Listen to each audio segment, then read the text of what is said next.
네, 여러분 안녕하십니까. 12월 16일 월요일입니다. 마켓나우 1부 시작하겠습니다. 임종윤입니다. 고은별입니다.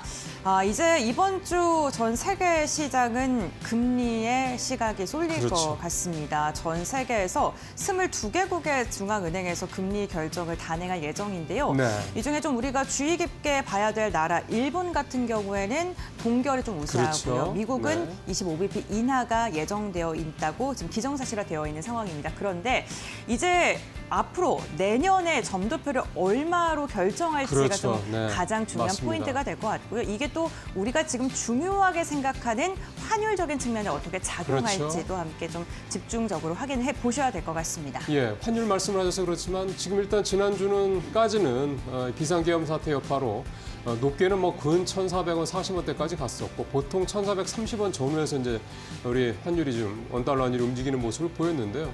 앞서 이제 고앵커 말씀하신 대로 미국이 이제 금리를 내리게 된다고 하면 금리 인하에 따른 우리 원화 환율의 좀 원달러 환율의 하락 효과, 즉 원화 가치가 다소 좀 오르는 효과는 좀 기대가 됩니다. 그러면 지금 1,430원보다는 이번 주는 좀 더 내려가지 않겠냐 이런 기대감도 가져볼 수 있겠고요.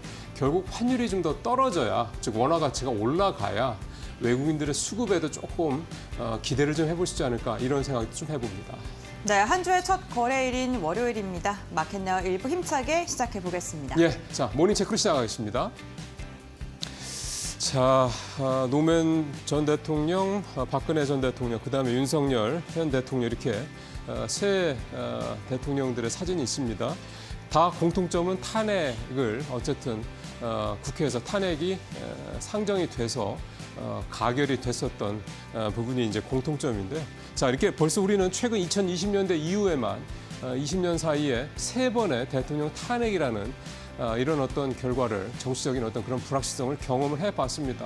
자, 그럼 2004년 때, 2016년 때, 그리고 이번 2024년 때 과연 이제 시장은 이 부분을 좀 어떻게 반영을 좀 할까요? 일단 과거 탄핵 때 증시를 보면요, 박근혜 전 대통령 당시가 그때 증시가 좀 상승을 했습니다. 그러니까 불확실성이 커졌을 때는 장이 좀 하락을 했는데 한 4, 5% 정도 떨어졌었고, 그리고 이후에 장이 크게 좀 오르는 모습을 보였습니다. 특히 탄핵이 통과가 되고 그다음에 이제 헌재에서 이제 소추안이 이제 인용이 된 거죠. 그러니까 파면이 된 그게 이제 3월이었는데 2017년 3월이었는데 2017년 같은 경우는 한 해 동안 코스피가 20%가 넘게 올랐으니까 뭐 그것 때문이라 할 수는 없겠습니다만 다 어쨌든 그런 부분들이 시장에 좀 여러 가지로 긍정적인 영향을 미쳤다. 또 그 당시 수출도 좀 좋았던 측면도 좀 있겠고요. 반면에 노무현 대통령 탄핵 때는 이 심리 기간, 그러니까 헌재에서 탄핵 소추 관련돼서 이제 이 판단을 하는 그 기간 동안에 코스피가 11%나 떨어졌습니다. 굉장히 시장에서 불확실성을 좀 크게 느꼈던 그런 시기였었고, 물론 그 이후에도 2005년 들어가서는 2005년 당시에도 코스피는 반등하는 모습을 좀 보여줬습니다. 물론 이제 박근혜 대통령 때만큼은 아니지만 상당히 좀 시장이 좀 올라서 결국은 이런 정치적 불확실성이 해소가 되고 난 다음에는 다시 시장은 펀더멘탈 쪽으로 관심을 돌렸고, 노무현 대통령 때는 중국의 어떤 성장, 그 다음에 2017년에는 이제 이 반도체의 이제 호황 사이클 이게 좀 맞물리면서 장이 좀 큰 폭으로 상승을 했습니다. 자, 그렇다면 이제 윤석열 대통령에 대한 탄핵 결과 이제 내년 뭐 빠르면 1월, 늦으면 이제 2월 정도에 아마 현 헌법재판소에 이제 판결 결과가 나올 텐데 그때까지 시장 상황이 과연 어떻게 될 것이냐. 일단 현재까지 상황은 지난주, 그다음에 그 지난주, 그러니까 2주 상황을 보면 어느 정도 좀 유출을 해볼 수 같다는 생각이 좀 드는데요. 탄핵 소추 얘기가 비상계엄 얘기가 나왔던 지난 첫 주, 12월 첫째 주에는 상당히 시장이 좀 안 좋았죠. 그러다가 지난주 같은 경우는 좀 반등하는 모습을 좀 보여줬습니다. 코스피도 그렇고 코스닥도 그렇고 4일 연속 좀 올랐기 때문에요. 보시는 것처럼 5.6%, 그다음에 코스닥은 10%가 넘게 오르는 모습을 보였기 때문에 이런 부분들이 역시 지난 2010년 박근혜 대통령 탄핵 당시와 좀 비슷한 흐름을 가고 있다, 이런 해석들이 좀 나오고 있습니다. 이 지수를 좀 보더라도 확실히 주초반보다는 주반으로 갈수록 올라가는 모습들이 좀 나타나고 있는 게 좀 보여지고요. 그다음에 또 하나 그때랑 좀 비교를 해보면 지금 현재 상황은 그때에 비해서 외환위기 때만큼이나 이 코스피가 지금 이렇게 낮아져 있는 밸류에이션이 떨어져 있는 그런 상태입니다. 지금 PBR 기준으로 0.86배 정도 되는데 외환위기 때 0.8배였거든요. 그러니까 그때 수준까지 지금 시장이 좀 떨어져 있는 상태라는 거 이런 부분도 좀 있겠고요. 또 하나 좀 포인트가 이제 밑에도 나옵니다만 이 외국인들의 수급 문제입니다.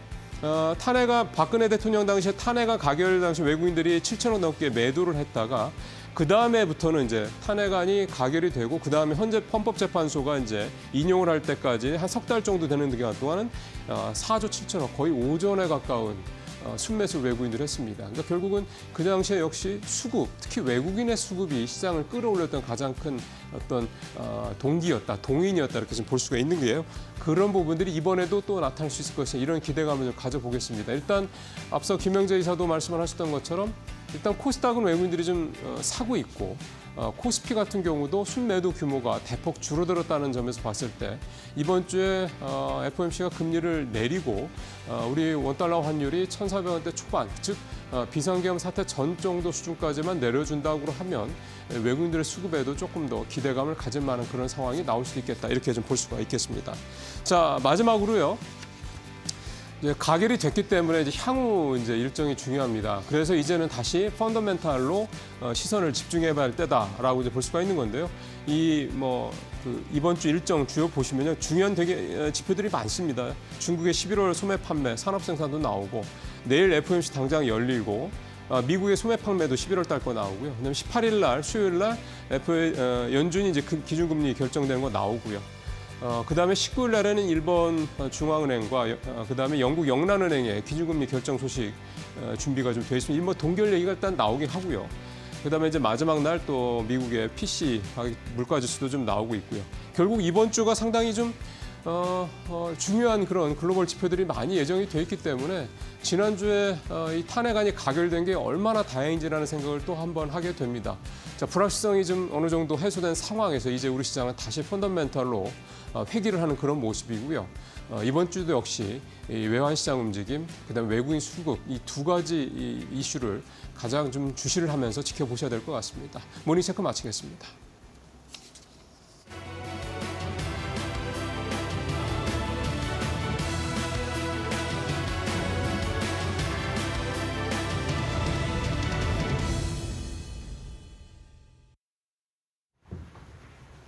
네, 지난주 금요일 마무리했던 뉴욕 증시 상황 같이 점검해 보시면서 오늘 국내 증시에는 어떤 영향력들이 있을지 체크를 해보도록 하겠습니다. 지난주 금요일에 나스닥만 홀로 오름폭을 보였습니다. 주간 단위로 놓고 보더라도 나스닥만 홀로 빨간불을 켜고 있는 모습을 확인을 해볼 수가 있겠는데요. 이날 장에서도 다우존스가 0.2% 하락을 하면서 7거래일 연속 하락을 이어갔고 2020년도 이후에 최장 기간의 낙폭 기간을 다우존스가 보였습니다.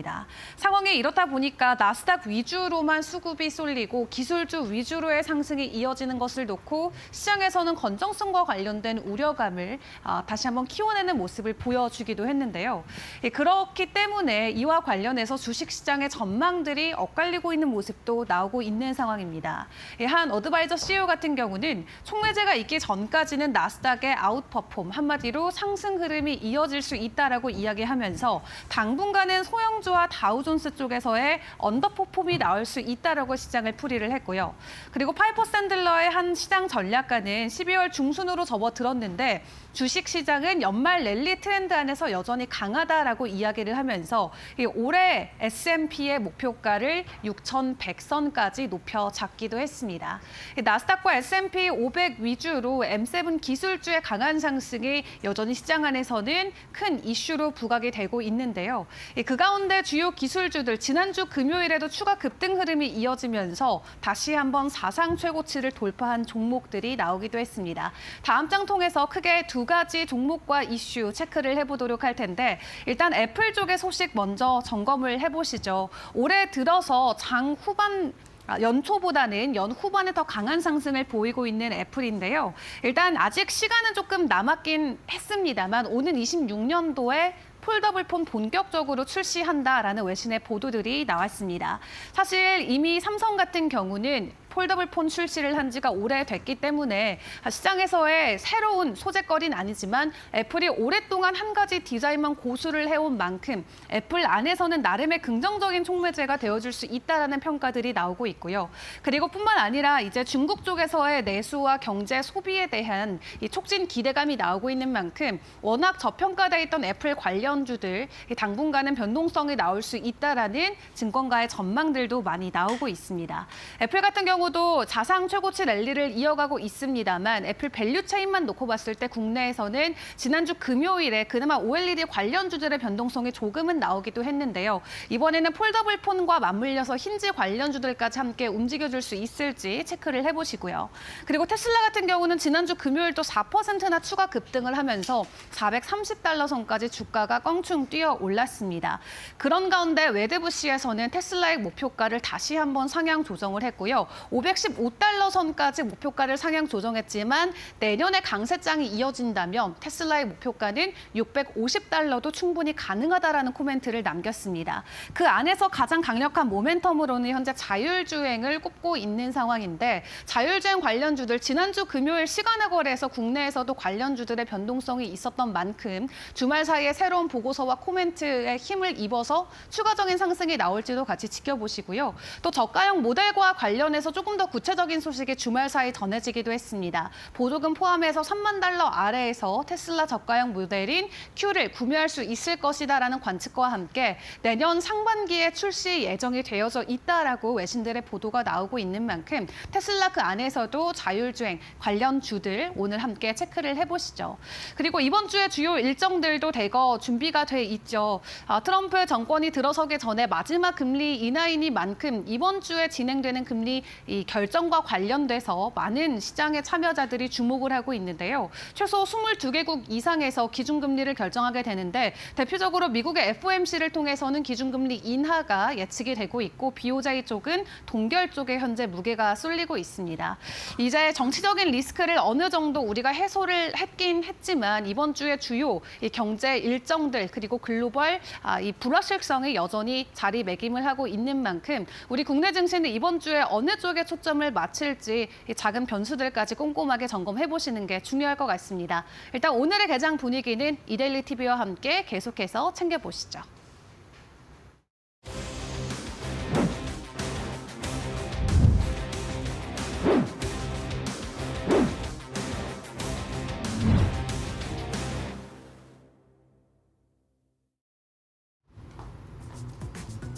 삼성전자가 굴곡과 함께 개발해온 확장현실 XR 헤드셋 무한이 내년에 출시됩니다.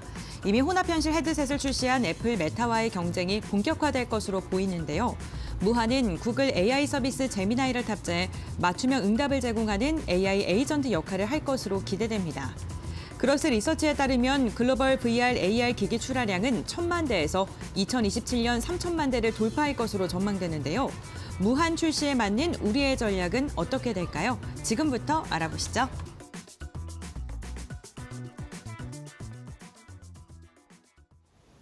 네, 12월 16일 마켓나우 일부 이슈에 따라 이제 본격적으로 문을 열겠습니다. 오늘도 두 분 모시고 말씀 나눠보겠습니다. 박근호 이사님, 그다음에 곽유정 파트너 나오셨습니다. 어서 오십시오. 안녕하세요. 자, 오늘 박근호 이사님이 가져오신 주제가 XR 기기 관련된 얘기인데 좀 포인트를 좀 잡아주시죠. 네, 뭐 XR이라는 건 우리가 보통 많이 듣는 단어, 뭐 AR, VR, MR을 전부 합친 걸 이제 XR이라고 얘기를 하는 건데요. 예. 이번에 삼성이 이제 구글 개발자 행사에서 무한이라는 이름을 달고 있는 그 XR 기기를 발표를 했는데요. 가장 쉽게 설명을 드리면 하드웨어는 가장 잘 만드는 삼성이 만들고 그다음에 AP는 퀄컴이 제공을 하고 프로그램은 구글이 제공한다. 제미나이가 될 것 같은데요. 이 세 가지 보통 어벤져스라고 표현하는 각 분야에서 만들어서 이제 이 XR 기기를 이제 출시를 한다라고 발표를 했는데요. 일단 가장 중요한 것은 이제 앞서도 이제 뭐 1,000만 대에서 3,000만 대로 늘어난다라고 기사에 나온 게 요약이 되긴 했는데 저는 사실 이 그 XR 기기나 AR 기기 같은 산업을 이렇게 긍정적으로 보는 편은 아니거든요. 네. 아직은 사실 그 게임 외에는 실질적으로 이제 실생활에서 응용할 수 있는 분야가 거의 없고 집에서 이제 혼자 있을 때만 어떻게 그렇죠. 해야 되는 네. 어떤 그런 제한이 있기 때문에 그런 건데 이번에 이제 애플도 실질적으로 그 비전 프로를 발표했을 때 가격이 좀 너무 비싸서 $3,500 우리나라 돈으로 500만 원이 넘기 때문에 시장에서 좀 예. 약간 갸우뚱하는 좀 그 관심이 나오지. 그래서 그것보다 좀 약간 아래 버전. 그러니까 지금 비전 프로 같은 경우는 3,391 PPI, 그러니까 1인치 픽셀이 3,391개가 들어가는 걸 쓰고 있는데 그거를 한 1,500개까지 낮춰서 좀 저가형을 선보이겠다라고 얘기를 하고 있는 거죠. 그 3,391인치당 그 PPI가 얼마나 대단한 거냐면 우리가 보통 휴대폰에서 좋은 PPI가 500 내외거든요. 근데 네. 요 1인치에 3,391개가 들어간다라고 하면 그만큼 선명하고 실질적으로 그 애플 비전 프로 가격의 절반이 이 안쪽에 있는 내부 디스플레이 가격이라고 해요. 아. 그거는 이제 지금 소니가 독점적으로 납품을 하고 네, 있는 네, 상황이고요. 겉에도 이제 디스플레이가 있죠. 애플 같은 경우는 그건 이제 LG 디스플레이가 납품을 하고 있는데 저는 일단 뭐 이런 거 여러 가지를 봤을 때 제가 앞서도 말씀드렸으면 좀 약간 좋게 안 보는 이유가 뭐냐면 지금 가장 크게 치고 나가는 게 이제 메타라고 이제 볼 수가 있는데 그렇죠. 전 세계 시장의 70% 정도를 장악을 하고 있어요. 근데 메타가 내년 1월이죠. 이 것과 관련해서 이걸 MR을 만들 수 있는 스튜디오를 서비스를 정식적으로 종료를 하거든요. 종료를 한다? 네. 근데 왜 그러냐면 메타가 많이 점유율을 가져가고 있긴 합니다만 올해만 벌써 이 MR 사업에서 66조 원 적자를 봤어요. 그래서 예. AI에 집중을 하겠다라고 해서 그리고 마이크로소프트도 실질적으로 MR 윈도우를 공식적으로 서비스 종료를 했죠. 네. 이 부분들을 봤을 때 삼성이 왜 여기에 그 뜬금포로 진출을 하는지는 이제 좀 지켜봐야 되긴 하겠습니다만 제가 봤을 때는 가장 중요한 건 게임 외에 특별히 사용할 수 있는 부분이 없다라는 점인데 그 앱들이 좀 많이 나와서 이거에 대한 어떤 그 수요 구매 욕구를 좀 자극한다라고 하면 시장은 커질 수 있긴 합니다만은 지금은 뭐 한쪽에서는 시장이 커지고 있다. 한쪽에서는 실질적으로 사업을 하는 쪽은 네. 우리 이쪽 사업 좀 힘드니까 좀 접을래라고 하고 있는 상황인데 과연 시장이 어느 쪽으로 좀 약간 치우칠지 좀 지켜봐야 될 것 같습니다. 예. 사실은 이제 다들 좋겠다라고 좋을 거라고 생각했던 게 실제로 수익성 문제에서 이제 아웃풋을 내지 못해서 문을 닫거나 이제 그만뒀다 이런 것도 사실 흔하죠. 그리고 지금 어떤 데는 잘 될 거라고 해서 계속 하다가 나중에 대박이 난 경우도 있고 뭐 이런 경우도 좀 흔하기 때문에 지금 말씀하신 대로 아직은 이제 약간 왔다 갔다 하는 그런 업황, 향후 전망 이런 부분이긴 한데 삼성은 이제 구글과 그다음에 퀄컴이랑 협업을 해서 이제 이 시장에 본격적으로 뛰어들었다. 이게 이제 향후 추이를 좀 봐야 되겠습니다. 자, XR 관련주, 기기 관련주들 어떤 회사들이 있는지 고은별의 것 통해서 확인해 보겠습니다. 네, XR 관련 기업들 최근 추세 함께 확인해 보겠습니다. 우선 전거래일에는 전반적으로 삼성 출시에 대한 기대감 속에 상승하는 모습이 나타났습니다. 다만 윗꼬리를 길게 달면서 매도 물량이 강하게 출회가 되는 모습이 특징적이었는데요. 외국인과 기관도 강한 상승이 나오는 기업을 중심으로는 차익 실현에 나섰습니다. XR 관련 기업들 크게 두 가지 분류로 나눌 수 있을 것 같은데요. 기기를 만드는 하드웨어 부분이랑 영상을 제작하는 소프트웨어 부분 있을 것 같습니다. 대표적으로 VFX 관련 기업인 자이언트 스텝과 비트나인 같은 경우는 영상 관련된 종목군들이라고 보시면 될 것 같고요. 자이언트 스텝은 4%가량의 상승력을 보여주면서 마감했습니다. 이와 함께 인쇄 회로기판을 만드는 기업들은 스마트 글라스 관련된 사업으로 엮여있기 때문에 좀 하드웨어 쪽이라고 보시면 좋을 것 같은데요. 대표적으로 뉴프렉스와 버넥트가 있을 것 같습니다. 뉴프렉스 같은 경우에는 직전 거래일에 10% 가까운 상승을 보이면서 마감했습니다. 다만 XR 관련 기업들 긴 시간 조정을 받았고요. 그러면서 시가총액이 1,000억 원대 미만으로 강하게 줄어든 종목군들도 많았습니다. 이와 함께 지속적으로 기대감에 상승했다가 매도 물량으로 눌리는 구간이 연속적으로 나왔기 때문에 상승할 때 차익을 좀 실현하려는 욕구가 굉장히 크고요. 매물대가 두터운 것이 특징인데요. 그렇다면 XR 관련 기업들 가운데 우리가 눈여겨볼 종목은 과연 어떤 걸까요? 지금부터 알아보겠습니다. 자, 들어가 보죠. 자, 박 이사님, 네네. XR 기기 관련주들 보신 것처럼 뭐 여러 가지가 있는데 좀 낯선 종목들이 좀 많은 편이고요. 어떤 종목 준비하셨어요? 저는 선액 시스템을 준비를 했는데요. 선익 시스템. 네, 앞서서 이제 설명드렸듯이 애플 비전 프로의 그 판매 단가의 절반, 제작 단가가 되죠. 그게 디스플레이라고 예, 그랬고. 그 절반이상인지 이 안쪽에 들어간 내부 디스플레이, 그걸 우리가 보통 올레도스라고 표현을 하는데요. 마이크로 LED라고 생각을 하시면 될 것 같습니다. 네. OLED 온 실리콘 해서 이제 기존의 유리가 아니라 이제 실리콘에다가 OLED를 올렸다라고 해서 이제 올레도스라고 표현을 하는데, 그 부분이 지금 시장에서 중국과 우리나라가 경쟁을 굉장히 많이 하고 있는 부분입니다. 일단 선익 시스템을 제가 가져온 이유는 일단은 뭐 30mm 디스플레이 웨이퍼 양산 장비는 전 세계에서 유일하게 만들고 있는 기업이고, 30mm라고 하면은 3cm, 그러니까 그 기기 안에 들어가는 정도 크기라고 보시면 될 것 같고요. 일단 삼성 디스플레이와 최근에 이제 나온 기사를 보면 삼성 디스플레이와 MR 기기용 OLED 연구용 증착 장비 공급 계약을 체결했다라고 이제 하고 있는, 이 OLED를 만들 때는 증착 장비가 실질적으로 가장 중요하죠. 이제 증착 그 공정에 대해서 잠깐 설명을 드리면, 우리가 이제 그 덕산 네오로스 같은 유기물 만드는 기업들이 그 유기물을 납품을 해서 그 유기물을 가열을 하면은 이제 우리가 이제 물 끓을 때처럼 연기가 올라오거든요. 그러면 그 FMM이라고 얘기하는 파인 메탈 마스크를 통해서 이제 우리가 그 RGB 그 색깔이 이제 증착이 되는 그 공정위로 생각하시면 될 것 같은데, 최근에 우리 디스플레이 업계에서 이제 쾌거라고 할 정도로 이제 굉장히 좋은 성과를 낸 게 선익 시스템인데요. 왜 그러냐면 예. 8.6세대 이제 디스플레이, 이제 우리가 보통 반도체에서 몇 나노 하는 것은 기술의 발전을 얘기를 하는 거고, 디스플레이에서 뭐 7세대, 6세대, 8.6세대 이런 것도 이제 원장의 크기를 얘기를 하는 거거든요. 원장이라는 거는 디스플레이 사이즈를 그렇죠. 얘기하는 거예요. 이제 자르기 전에 원장의 네네. 크기. 그러니까 8.6세대가 가장 큰 원장이라고 생각을 하시면 될 것 같아요. 그래서 삼성 디스플레이가 제일 처음에 도입을 했는데, 이 증착 장비를 이제 일본 캐논도키라는 기업에서 납품을 받았죠. 이제 얼마에 납품을 받느냐 굉장히 알력 싸움이 좀 컸었는데, 일단 한 8천억 정도, 대당 8천억에서 9천억 정도의 납품을 받기로 했습니다. 굉장히 좀 비싸죠. 근데 네네. 선익 시스템이 8.6세대 장비를 우리나라에서 이제 야스와 좀 라이벌을 이제 그 갖고 있는 구도를 갖고 있는데요. 양산 쪽은 이제 선익 시스템이 유일한 걸로 제가 알고는 있습니다. 근데 이 선익 시스템이 중국 BOE와 이제 8.6세대 장비를 계약을 했는데, 그동안은 이제 이 선익 시스템이 연구용 장비만 납품을 했었었는데, BOE의 이 8.6세대 양산용 장비 납품을 체결했죠. 지난 4월인데요. 그럼 이제 검증이 끝났다는 얘기네. 그렇죠. 캐논 도키는 보통 한 대당 8천억, 9천억 정도 하는데, 선익 시스템은 한 3천억 정도에. 얼마요? 3천억.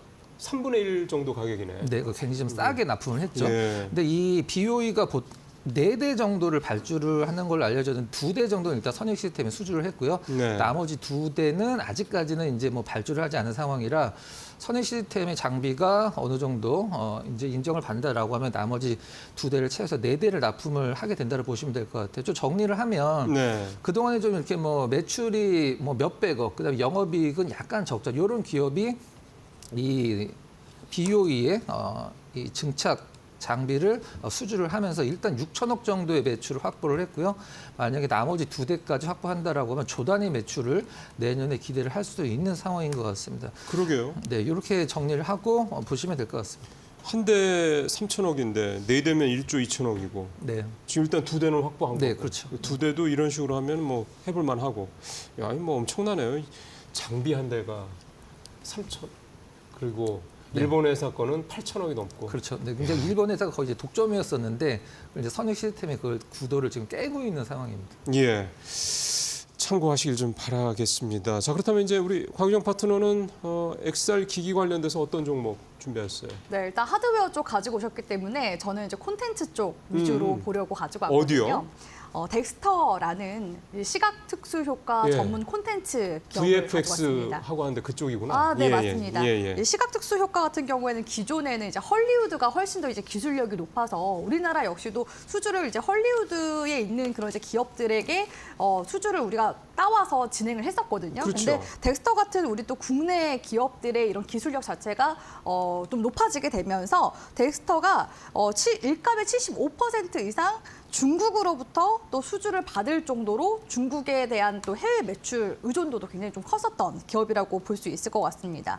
동물의 그런 털이라든지 이런 세세한 예. 그런 이제 표현들을 굉장히 좀 잘하는 기업이라고 볼 수 있을 것 같고요. 최근 같은 경우에는 이제 버추얼 프로덕션 제작도 하고 있는데, 이 버추얼 프로덕션이 뭐냐면 실사 이미지와 가상 공간을 실시간으로 이렇게 그 모니터를 했을 때 네. 바로 나오게끔 하는 그런 기술이거든요. 그런 기술도 가지고 있는 기업이라고 볼 수 있는데 그렇다면 왜 이 기업이 XR과 관련이 있느냐라고 한다면요. 네. 2021년도 8월경에 XR 콘텐츠 전문 기업과 업무 체결 협약 소식이 있었습니다. XR 콘텐츠 전문 기업인 비빔블과 함께 이 메타버스 관련 기술 및 R&D 그 오픈월드 구축을 위한 업무 협약을 함으로써 XR 콘텐츠도 같이 이제 뛰어들겠다라고서 관련된 이슈가 나왔었거든요. 그래서 업무 협약을 통해서 실제 인물과 유사한 뭐 3D 캐릭터를 제작한다든지 내지는 그런 캐릭터들을 환경에 그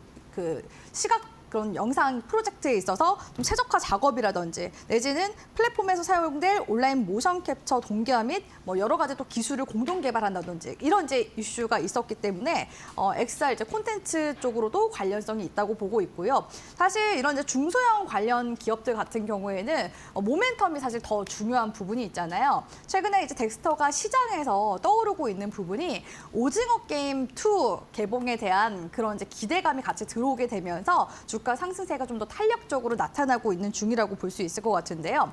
이 덱스터가 지금 최대 주주를 보면은 CJ ENN도 있고요. 그리고 넷플릭스와도 계속해서 협업, 파트너십 관계를 계속 유지해 나가고 있는 중이라고 볼 수가 있습니다. 덱스터 쪽에서 또 자회사도 많이 가지고 있는데, 아, 그래요? 네, 그 중에서 하나가 또 음향 이제 전문 스튜디오인 라이브톤을 가지고 있거든요. 이 라이브톤 같은 경우에도 넷플릭스에 들어가는 뭐 드라마라든지 예능 제작 이런 거에 있어서 음향 효과들을 거진 다 이제 덱스터 쪽에서 담당을 하고 있다라고 볼 수가 있을 것 같고요. 네. 오징어 게임에 있어서도 이런 이제 음향 작업에 참여한 이력을 가지고 있어서 최근에 시장에서는 이제 오징어 게임 관련 주로도 편입이 된 그런 테마성 종목이라고 볼 수가 있겠습니다. 네. 오징어 게임 같은 경우에는 국내 콘텐츠 최초로 전 세계 넷플릭스 2위, 미국 넷플릭스 1위를 또 차지함으로써 굉장히 좀 부각이 됐었던 그런 드라마잖아요. 올 이제 12월 말에 일단은 시즌 2가 그쵸. 또 나올 예정이고 더 이어서 시즌 3까지 지금 또 계획이 되어 있는 상황이기 때문에 관련 모멘텀을 지금 현재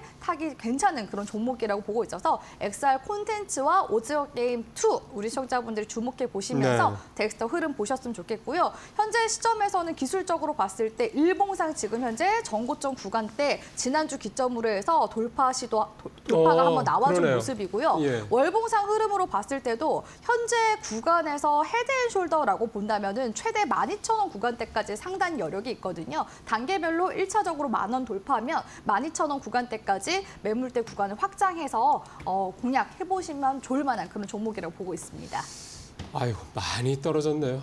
덱스터도. 그죠? 네. 근데 이제 좀 보시는 것처럼 이게 약간 둥근 그 반등을 하는 그런 모습이 좀 있어서 이런 것들이 좀 말씀하신 대로 좀 반영이 좀 되기를 좀 기대를 좀 해보겠습니다.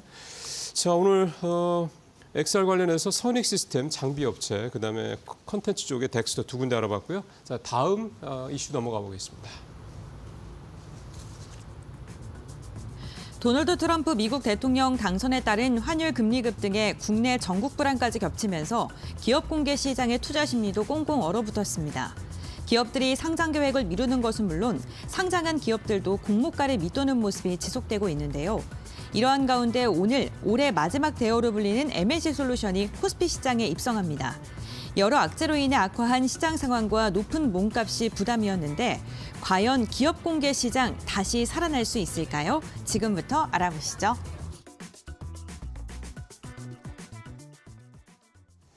올해 상반기도 아니고 1월 정도라고 봐야 되죠. 한 1월 달까지는 흔한 말로 따블 이런 상장사들이 제법 나왔습니다. 그래서 올해 1, 2월 정도까지는 올해도 IPO 시장 또 화끈하겠구나 이런 생각하시던 분들이 많으셨을 텐데 사실 그 이후에 좀 분위기가 그렇지는 않았죠.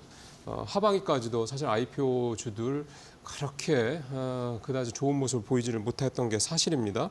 대다수는요. 그래서 IPO 쪽에 좀 관심이 조금 약해지는 분위기도 좀 없잖아 있다는 생각이 좀 드는데 오늘 이 이슈를 가져오신 우리 곽 파트너님 왜 가져오셨는지 말씀 좀 들어보겠습니다. 네, 확실히 IPO 시장도 우리 국내 증시가 또 하락세가 나오는 그쵸. 만큼 자금 규모 자체가 좀 줄어드는 그렇죠. 분위기고요. 최근에 이 공모 일정을 좀 연기를 하거나 내지는 또 수요가 부진한 그런 기업들이 속속들이 나타나고 있는 추세인 것 같습니다. 오늘 같은 경우에도 올해 마지막 대어로 이제 주목받았던 MNC 솔루션이라는 기업이 상장할 예정이거든요. 네. 방사용 모션 컨트롤 부품 전문 기업이라고 볼 수 있는데 최근에 올 상반기, 하반기 방산 관련 기업들이 이제 주가 상승세가 굉장히 좀 크게 나왔었기 때문에 어떻게 보면은 시기 적절하게 상장하는 것임에도 불구하고 최근에 이제 비상 계엄 후폭풍으로 인해서 네. 윤 대통령이 밀던 이제 방산 업종 섹터 자체가 지금 많이 좀 조정을 받고 있는 상황이거든요.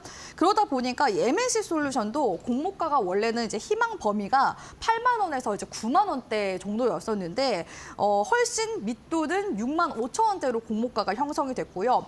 당초에 이제 조 단위까지 예측이 됐었던 시가총액 역시도 반토막으로 줄어들게 됐습니다. 아. 기존에는 한 조 단위가 좀 예상이 됐었는데 네, 네, 네. 약 한 6천억 정도 안 되는 그런 수준으로 쪼그라드는 상황이거든요. 이렇게 봤을 때만 하더라도 지금 공모주 시장이 지금 그렇게 좋지 못하구나라는 이제 부분들을 좀 알 수 있는 부분이고요. 그리고 최근에 이제 상장했었던 새내기주들 있잖아요. 네. 11월 달에서 이제 12월 달까지 상장한 기업들이 에이럭스, 뭐 더본코리아 이런 이제 기업들 토탈 다 합했을 때 한 13개사 정도 네, 네. 된다고 볼 수 있을 것 같은데 이 중에서 공모가를 상회하고 있는 곳 자체가 지금 13군데 중에서 몇 군데 정도 되냐면요.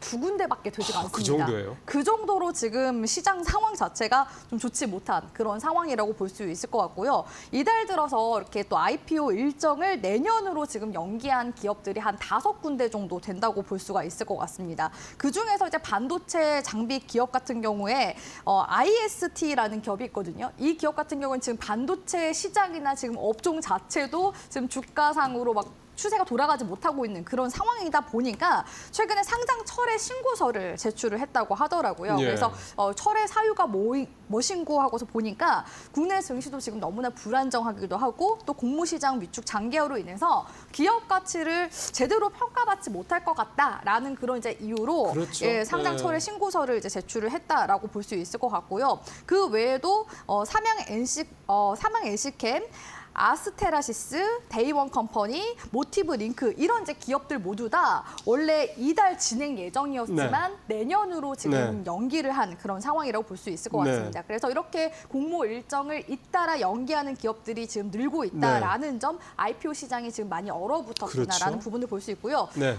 중요한 건 이제 내년에 또 살아나야 될 거 아니에요, IPO 네, 네. 시장이. 근데 그럼에도 불구하고 내년 1분기까지도 이 IPO 시장이 흥행하기라는 쉽지 않을 것 같다라는 전망들이 좀 우세하다고 볼 수 있을 것 같습니다. 대표적으로 이제 내년 2월에 상장 예정인 기업 중에서 LG CNS와 DN솔루션즈가 있는데요. 그럼에도 불구하고 좀 IPO 상장에 대한 셈법이 좀 매우 복잡해지지 않을까라는 그런 전망들도 있고 K뱅크와 SGI 그 서울보증 같은 경우에도 공모가를 일정 수준 좀 낮추는 그런 방안들을 이제 고민하고 있는 것으로 봤을 때 제대로 이제 공모주 같은 경우에도 옥석가리가 제일 좀 필요한 그런 시점이 내년 상반기까지 이어지지 않을까라고 보고 있습니다. 그러게요. 이게 사실은 고평가 논란도 사실 올 내내 계속 있었고요. 이제 이런 부분들도 조금 더 개선이 되면서 이제 공모 시장도 IPO 시장도 좀 회복을 하지 않을까 내년에는 좀 그런 기대감도 좀 사실은 좀 가져보겠습니다. 자, IPO 관련주들 한번 쭉 살펴봐야 되겠죠. 고은별 앵커. 네, 지난달 우리 시장에 입성한 신규 새내기 주들의 흐름 함께 확인해 보겠습니다. 우선 전반적으로 투자 심리가 강력하게 얼어붙으면서 공모가를 하회하는 기업들이 많았습니다. 대표적으로 시장을 입성하면서 시장의 주목을 받았던 더본코리아 같은 경우에도 공모가가 희망밴드 상단이 34,000원에 책정이 됐었고 시장에 입성하고 나서도 주목을 크게 받았었습니다. 하지만 현재는 공모가를 하회하는 움직임이 나타나고 있는 상황이고요. 남일 같은 경우엔 전일만 보게 된다면 3%가량 상승했습니다만 공모가가 13,000원이었습니다. 5거래일 내리 하락을 하면서 지금 현재 구간의 반토막 이상으로 좀 반납을 하고 있는 상황이고 SKM도 0.97%가량 상승하는 모습이 나왔습니다만 OLED 관련된 소재 기업이고요. 공모가 13,000원을 하회하는 움직임 나타나고 있습니다. SKM은 지속적으로 주가가 하락하면서 대표이사가 지금 주주 가치를 더 높이기 위해서 장내 매수하는 모습까지도 나타나고 있습니다.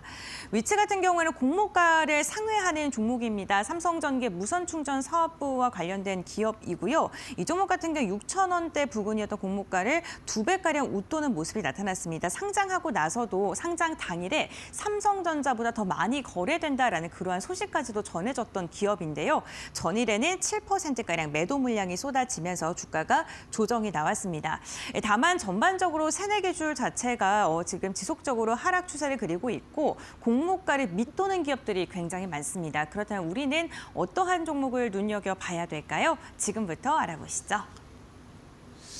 그러게요. 이게 공모가 밑도는 종목이 뭐 13개 중에 2개 이상인 종목이 12개 중에 2개밖에 안 되는 상황이다 보니까 전체적으로 다 참 부진하다라는 말씀을 좀 드릴 수밖에 없는 건데 참 까다로운 상황이 된 것 같습니다. 곽유정 파트는 어떤 걸 생각하십니까 지금? 국내 IPO 시장은 좀 더 부진하게 갈 것 같아서 조금 이제 우회적으로 올 상반기에 현대차가 계속 인도법인 IPO 이슈가 들어왔었잖아요. 네.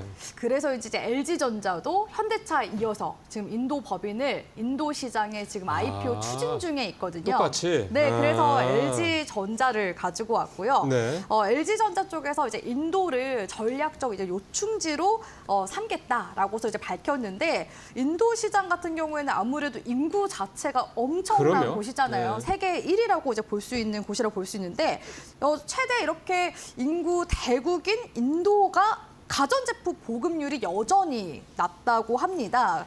인도의 지난해 냉장고, 세탁기, 에어컨 보급률은요. 각각 38%, 17%, 거기다가 8% 수준으로 중국에 비해서 여전히 크게 낮은 수준이라고 볼 수 있을 것 같고요. 인도 내에서도 핵가족화와 일하는 여성들이 이제 증가하게 됨으로써 식기세척기 등의 이런 이제 가사 부담을 줄여주는 신가전 수요가 늘고 있다라는 점 역시도 인도 시장에서의 성장성을 우리가 엿볼 수 있는 부분이지 않나라고 보고 있습니다. 실제로 LG전자 같은 경우에는 3년 전까지만 해도요. 2020년도 이제 매출이 한 2조 정도 가량이 이제 인도 쪽에서 매출이 났다고 볼 수가 있는데 올해는 상반기에만 그 2020년도 연간 냈었던 매출의 2조 정도를 상반기에 2조 원대를 달성했다라는 점에서 계속해서 매출 성장세가 좀 두드러지게 나타나고 있는 곳이 인도 시장이었다라는 부분들 알 수가 있는 부분이고 예. 지금 현재 기업 가치 평가받고 있는 수치가 어느 정도인가 보니까 18조 원에 달할 것이라고 지금 예상치가 나와 있더라고요. 여기서 최소 이제 자금 조달을 하더라도 2조 원대 정도의 자금 조달을 할 수가 있겠죠. 그래서 인도 법인이 언제 세워졌냐면 무려 27년 전에 네. 세워졌습니다. 그러니까 27년 만에 이 LG전자가 인도 내에서도 어떻게 보면 국민 네. 가전 기업으로 지금 현재 도약하고 있는 중이고 현지화에도 지금 어느 정도 안착이 지금 잘 되어 있는 상황이기 때문에 IPO를 했을 때도 성공적으로 안착할 가능성이 굉장히 좀 높다고 볼 수 있을 것 네. 같고요. LG전자 쪽에서도 이번 공모 과정에서 신주 발행과는 별도로 전체 보유 지분의 15% 정도를 이제 매각하기로 했기 때문에 이 점 잘 보시면서 LG전자도 이제 당분간은 계속해서 인도법인 IPO와 관련된 모멘텀으로 주가상의 반등이 좀 강하게 나오지 않을까라고 보고 있어서 현재 주가가 8만 원대인데요. 최소 못해도 10만 원에서 11만 원 구간대까지는 네. 이런 관련 모멘텀으로 주가 상승세가 좀 더 두드러지게 나오지 않을까라고 보고 있습니다. 그러게요. LG전자도 이제 현대차처럼 인도 법인을 이제 IPO하겠다. 그렇게 지금 준비를 하고 있는 걸 이제 IPO 관련 종목으로 오늘 가져오셨습니다. 자, 마지막으로 박 이사님은 IPO 관련해서 어떤 종목 생각하십니까? 저는 아직 이제 상장 예정인 종목인데 내일 모레 상장할 종목을 이제 준비를 했는데요. 최근에 이제 앞서서도 얘기가 계속 나왔듯이 그 최근에 신규 상장주들이 공모가 밑에서 유지가 되고 있는 걸 보면 시장이 굉장히 안 좋구나라고 생각을 할 수도 있지만 네. 대부분의 신규 상장주들은 본질 가치보다 조금 더 높은 고평가 위치에서 이제 상장을 하기 때문에 네. 한번 매매를 잘못 들어가면 상당 기간 동안 좀 약간 좀 어렵죠. 어렵다 이렇게 예. 이제 생각하시면 될 것 같고요. 그래도 이제 이런 어려운 공모 시장에서 나름대로 좀 약간 흥행을 하고 있는 기업이 온코크로스라는 종목인데요.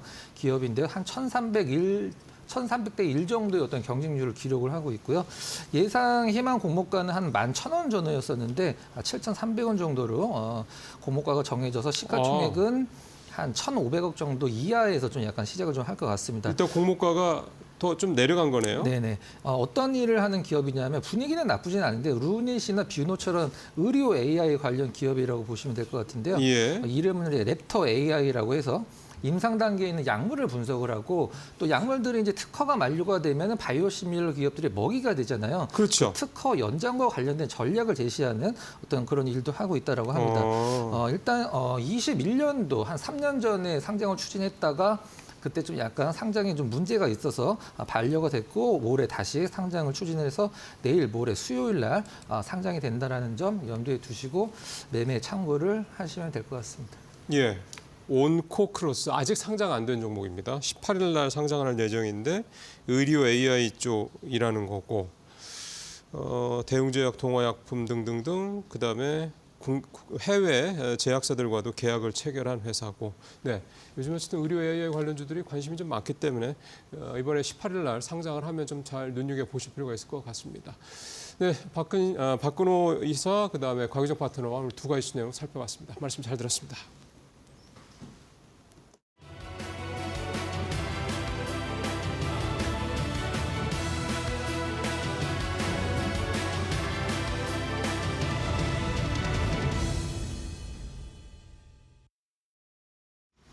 네, 마켓 리포트 시간입니다. 오늘도 두 종목 함께 확인해 볼 텐데요. 오늘은 목표 주가는 따로 달지 않았습니다만 기업의 가치 분석에 집중한 리포트를 중점적으로 들여다보려고 합니다.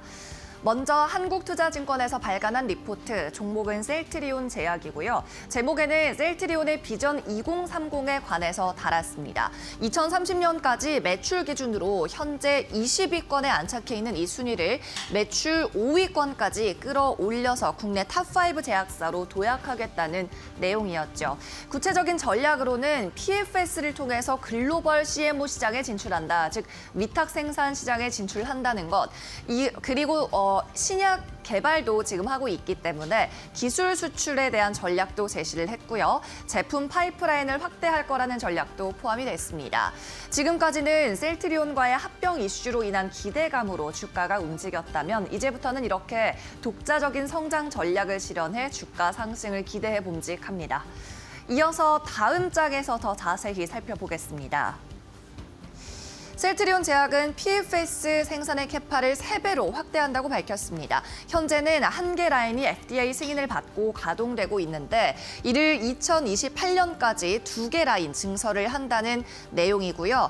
구체적인 매출은 2029년부터 실질적으로 인식이 될 것 같습니다. 이를 통해서 글로벌 CMO 시장의 수요 증가에 대응하겠다는 거죠. 이렇게 PFS의 생산 캐파를 확대하는 근거는 관련 시장이 성장세에 있다는 데에 있습니다.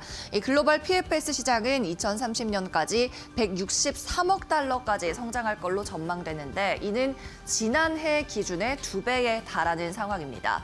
PFS라고 하면 이 주사기 시스템 내에 약제까지 전부 포함이 되어서 출시가 되는 형태를 의미하는데요. 기존의 주사 제형 같은 경우에는 주사기를 따로 사서 이 바이알 안에 들어있는 약제를 따로 뽑아내서 소비자가 추출을 해서 사용해야 되는 형태였죠. 하지만 PFS 같은 경우에는 주사기 시스템 내에 이 약제까지 포함이 된 상태로 출시가 됩니다. 그렇다 보니까 소비자 입장에서는 투약하는 데에 당연히 더 편리하고요. 또 바이알에서부터 이 약제를 끌어내는 부분, 이 준비 과정이 생략되기 때문에 위험도도, 오염의 위험도도 감소합니다. 그리고 정확한 용량을 스스로 투여할 수 있게 되죠. 이를 기반으로 글로벌 PFS 시장이 2배 가까이 성장할 거라고 전망하고 있는 것이고 이에 따라 라인도 3배로 증설해서 이 수요 증가에 대응하겠다는 거죠. 또 셀트리온 제약은 자체 신약도 개발하고 있는데요. ADC 항암제의 비임상 개발이 내후년 2027년에 완료될 걸로 전망됩니다. 이후에는 기술 수출까지 기대해 볼 수 있는 부분이라고 한국투자증권에서는 이야기하고 있습니다. 네, 이어서 다음 리포트도 확인해 보겠습니다. 이번에는 한국 IR협의회에서 발간한 종목에 관한 분석 보고서를 한번 볼 텐데요. 한국거래소 산하에 있는 비영리 법인입니다. 그렇다 보니까 목표 주가는 따로 제시하지 않지만 어떤 기업들에 대한 특정한 분석이 종종 이뤄지고 있어서 가지고 와봤습니다. 한화갤러리아 제목에 식음료 사업에서 성장 동력을 찾다고 적었는데 아시는 것처럼 한화갤러리아는 백화점 사업에서 매출 비중이 가장 크게 나오고 있는 회사죠. 90%를 달성하고 있는데 현재는 식음료 사업은 10% 남짓, 그 미만의 비중만이 발생하고 있습니다. 하지만 파이브가이즈를 중심으로 점점 더 매출이 성장하고 있다고 이야기하고 있죠. 한화갤러리아는 국내 최초로 백화점에 명품관이라는 컨셉을 도입한 회사인데요. 아무래도 명품관은 90% 이상의 매출이 이 명품에 쏠려 있다 보니까 명품 시장 변화에 따라 실적 변동성이 크게 나타나고 있습니다. 이를 점점 성장하고 있는 식음료 사업부로 리스크를 관리하겠다는 이야기죠. 다음 장에서 더 자세하게 살펴보도록 하겠습니다. 식음료 사업을 확인해 볼까요? 미국의 햄버거 브랜드로 유명한 파이브가이즈 지난 2023년 6월에 국내 첫 호점을 오픈했고요. 지난해 5호점까지 확장을 했습니다. 그리고 일본 라이선스, 일본 판권도 거머쥐게 되어서 내년 하반기부터는 일본 점포 오픈을 시작으로 국내 그리고 일본에서 동시에 프랜차이즈 사업을 영위할 수 있게 됩니다. 또 지난 9월에는 퓨어플러스라는 비알콜 음료 전문 기업을 인수한 바 있는데요. 이 퓨어플러스를 기반으로 프리미엄 건강 음료 시장을 공략하고 백화점인 갤러리아와 또 시너지 효과를 낼 것으로 보이고 있습니다. 올해 매출액은 5천억 원이 조금 안 되는 전망치가 제시됐고요. 영업이익은 14억 원 전만했습니다. 물론 백화점 매출 같은 경우에는 소비 경기가 좋지 않다 보니 현재 부진하게 나타나고 있습니다. 코로나 이후로 지속적으로 줄어들고 있는 게 백화점 소매 판매 금액입니다. 하지만 이 부분을 식음료에서 막겠다는 거죠. 매 분기 매출과 이익이 확대되고 있는데 파이브가이즈가 새로운 점포를 출점할 때마다 바로바로 매출에 반영되다 보니까 백화점 사업 부문과는 달리 매출과 이익이 분기가 거듭할수록 확대되고 있는 상황입니다. 그리고 이 지난 9월에는 경영진이 주식 공개 매수에 나선다고 또 이야기를 했습니다. 김동선 부사장을 필두로 해서 이 지배주주의 지분율이 높게 유지가 되면서 책임 경영 강화 의지를 내비친 거죠. 즉 소비 경기에 민감하다고 할 수 있는 이 백화점 사업부의 매출을 어떠한 경기 방어적인 성격이 있는 식음료로 리스크를 완화하고 있는 게 한화갤러리아는 분석이었습니다. 네, 지금까지 마켓 리포트에서 전해드렸습니다.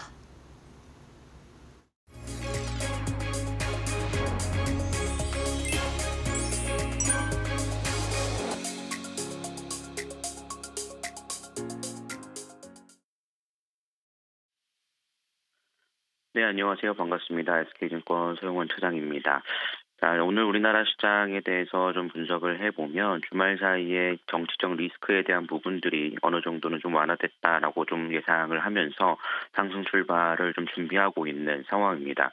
미국 증시가 보합권의 흐름들이 이어졌다라는 점을 감안해 보면 오늘 우리나라 시장은 정치적인 리스크에 의한 좀 반등이 좀 이어질 것이다라고 예상이 되고 있는 상황이고요.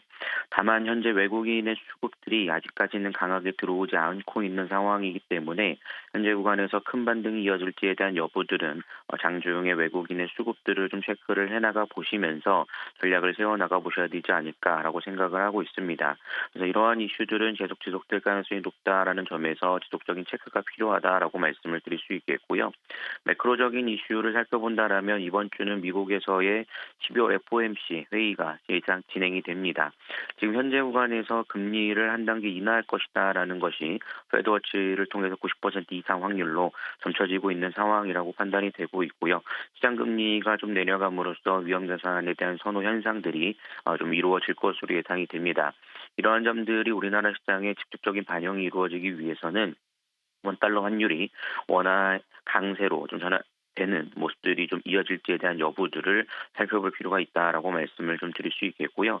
현재 한국 증시가 최근 좀 반등이 이어졌지만 여전히 PBR 1배 미만의 수준에 이어져 있는 상황입니다. 이제는 좀 어느 정도 리스크에 대한 부분들이 완화된 상황 속에서 앞으로 내년 실적 전망에 대한 기대감이 높은 종목들 위주로서 저가 매수로서 분할 매수 대응은 가능할 것으로 예상이 좀 되고 있고요. 현재 구간에서 좀 관심 있게 살펴본다라면 크래프톤과 코스맥스 두 종목을 좀 볼 수 있겠습니다. 크래프톤 같은 경우에는 지금 현재 내년 성장 전망에 대한 부분들이 좀 크게 높아져 있는 상황이다라고 볼 수 있겠고요. 특히나 배틀그라운드에 대한 IP 활용도가 모바일과 PC 사업 부분이 둘 다 확대되고 있다라는 점을 좀 긍정적으로 좀 볼 수 있을 것으로 예상이 되고 있습니다. 코스맥스는 화장품의 ODM 회사로서 현재 동남아와 미국 시장에 대한 진출 기대감들이 높아져 있는 상황이고 현재 적자를 면치 못하고 있는 북미 시장 자체가 내년에는 실적 턴어라운드 할 것이다라는 기대감도 유입되고 있다라는 점에서 저가 매수 기회로서 좀 삼아볼 수 있지 않을까라고 생각을 하고 있습니다. 그래서 이제는 정치적 리스크에 대한 부분들이 여전히 현존하고는 있지만 실적에 포커스에 맞추시면서 종목별에 대한 투자 전략을 세워나가시는 게 바람직한 투자 전략이 될 수 있을 것으로 예상이 된다라고 말씀을 드리면서 정리해드리도록 하겠습니다. 지금까지 SK증권 서영원 차장이었습니다. 감사합니다.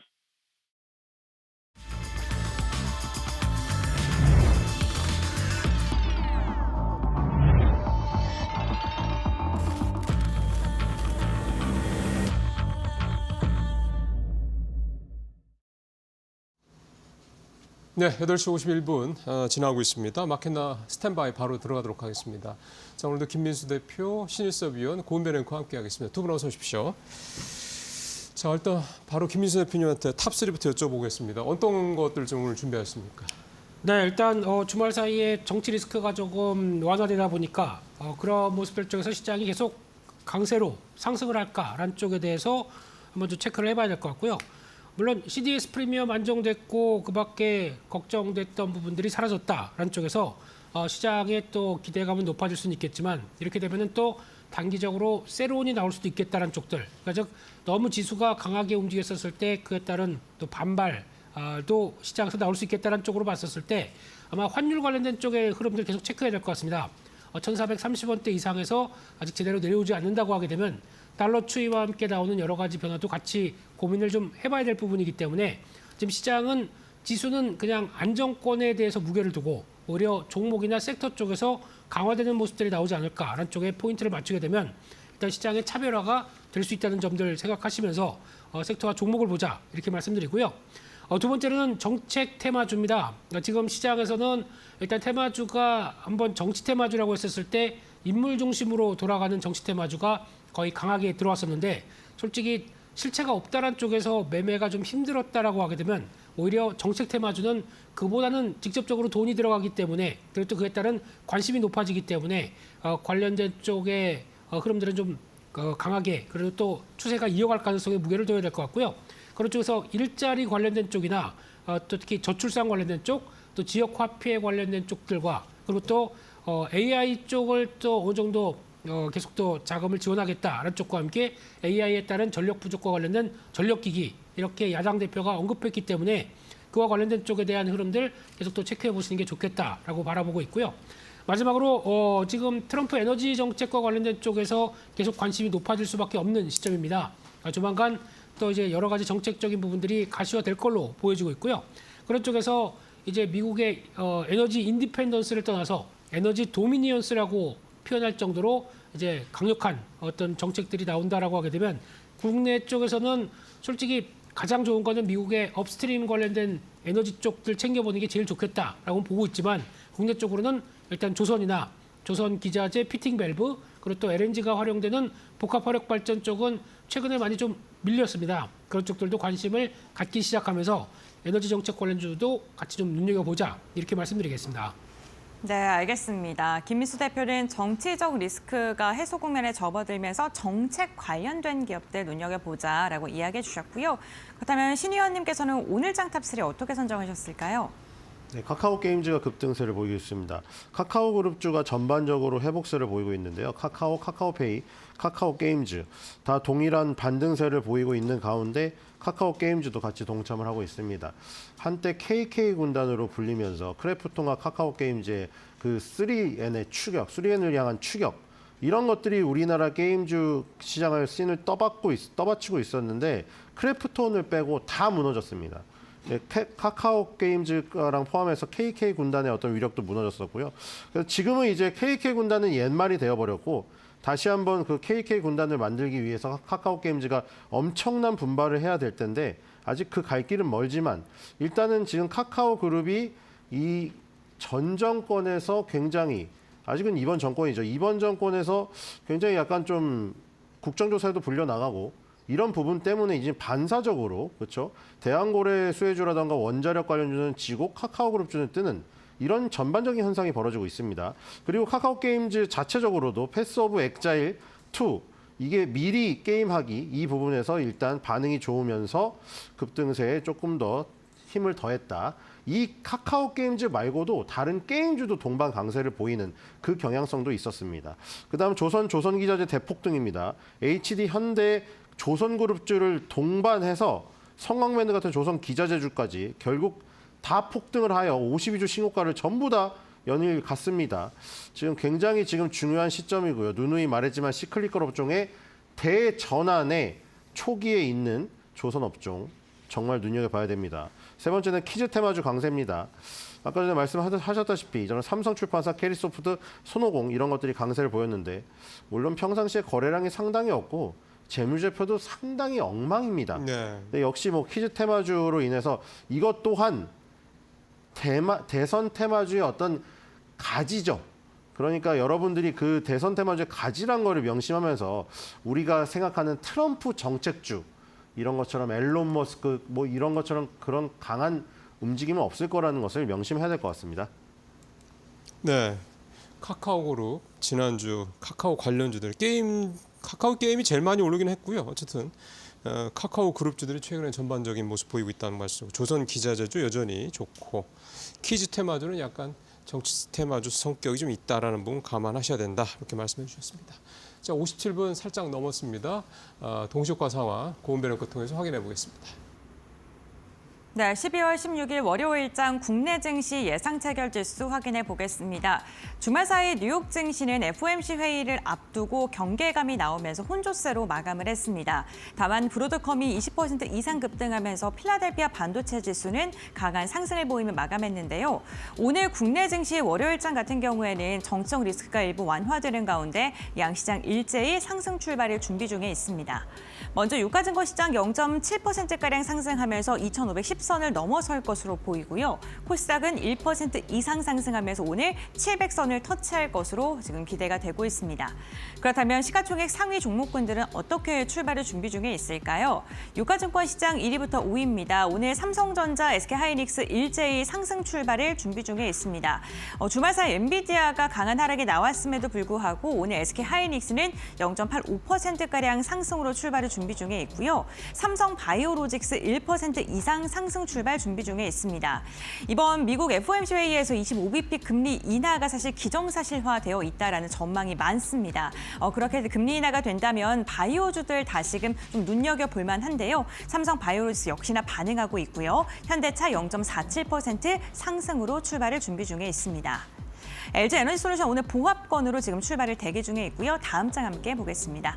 6위부터 10위입니다. 셀트리온이 오늘 2% 이상 상승으로 출발을 준비 중에 있습니다. 최근에 유럽에 대한 허가 소식 지속적으로 들려오고 있고 배당에 대한 기대감까지 나오고 있는 상황이고요. 기아도 0.10% 상승 출발, 그리고 네이버도 1% 이상 강한 상승 출발 준비 중에 있습니다. 오늘 KB금융은 보합권으로 출발 준비 중에 있고요. 우선 10위권까지 전반적으로 상승 출발로 지금 예상이 되고 있습니다.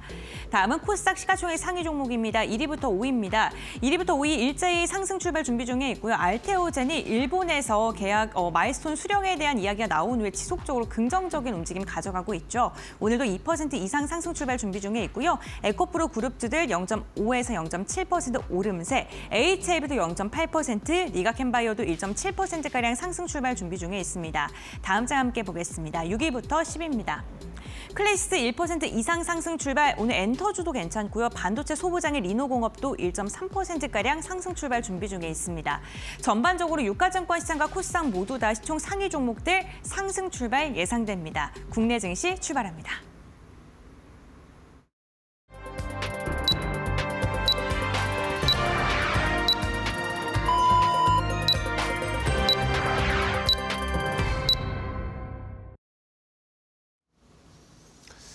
예, 12월 16일 우리 시작이 됐습니다. 동시효과상으로 봤을 때는 일단 탄핵 가결 효과가 오늘 시장에서는 분명히 좀 나타나 보인다 이렇게 말씀을 드릴 수가 있겠습니다.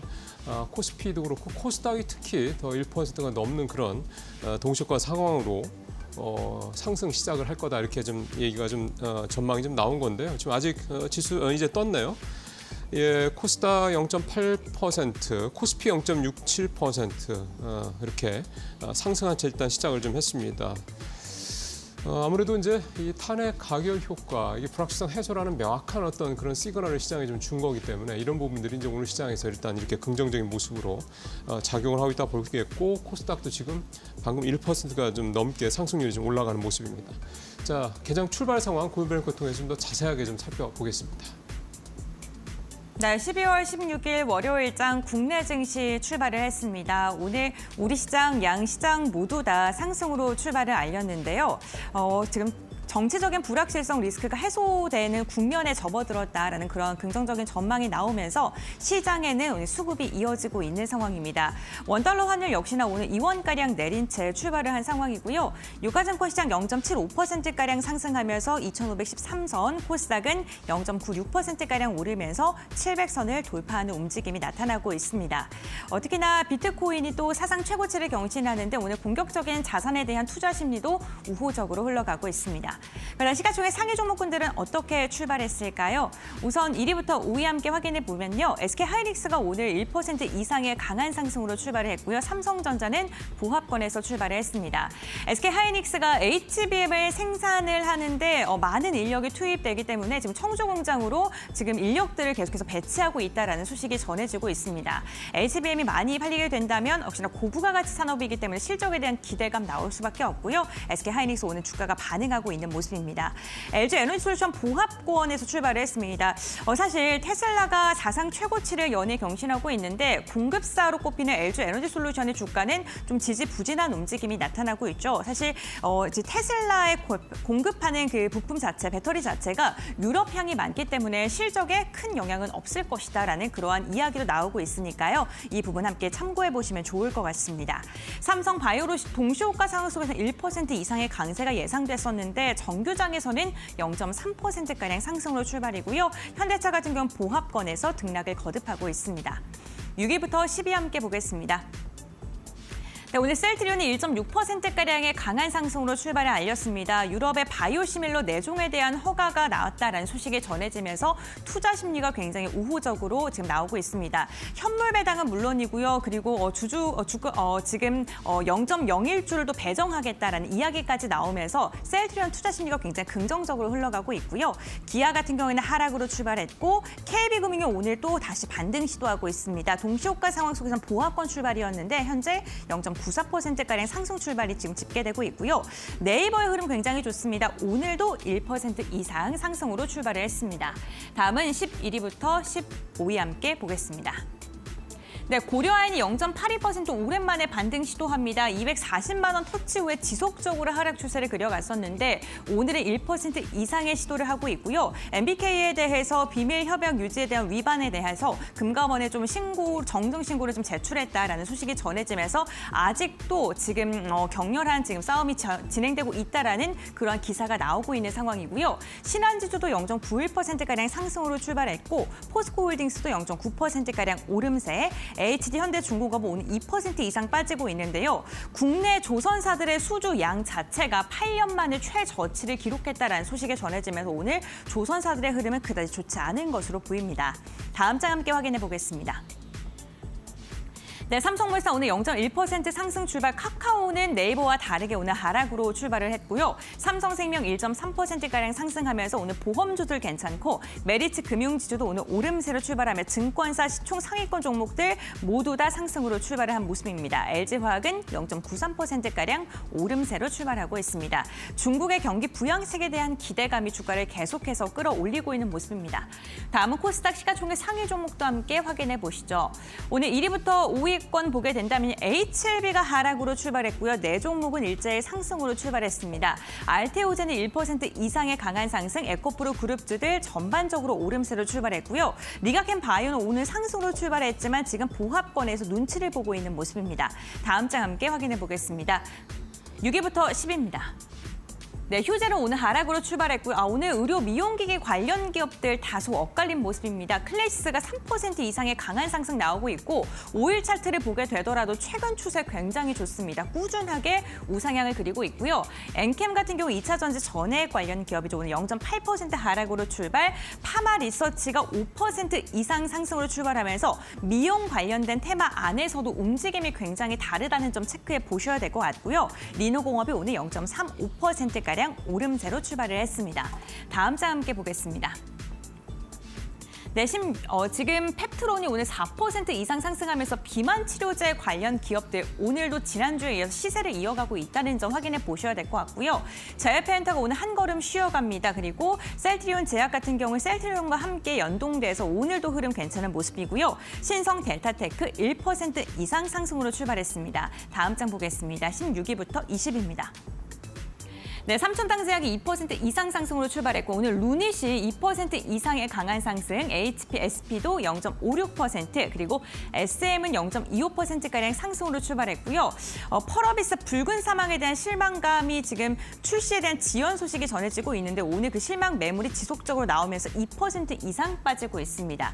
전반적으로 제약바이오 관련 기업들의 흐름은 괜찮은 것으로 보입니다. 그렇다면 오늘 개장 직후에 특징적인 건 어떤 게 있을까요? 지금 바로 알아보시죠.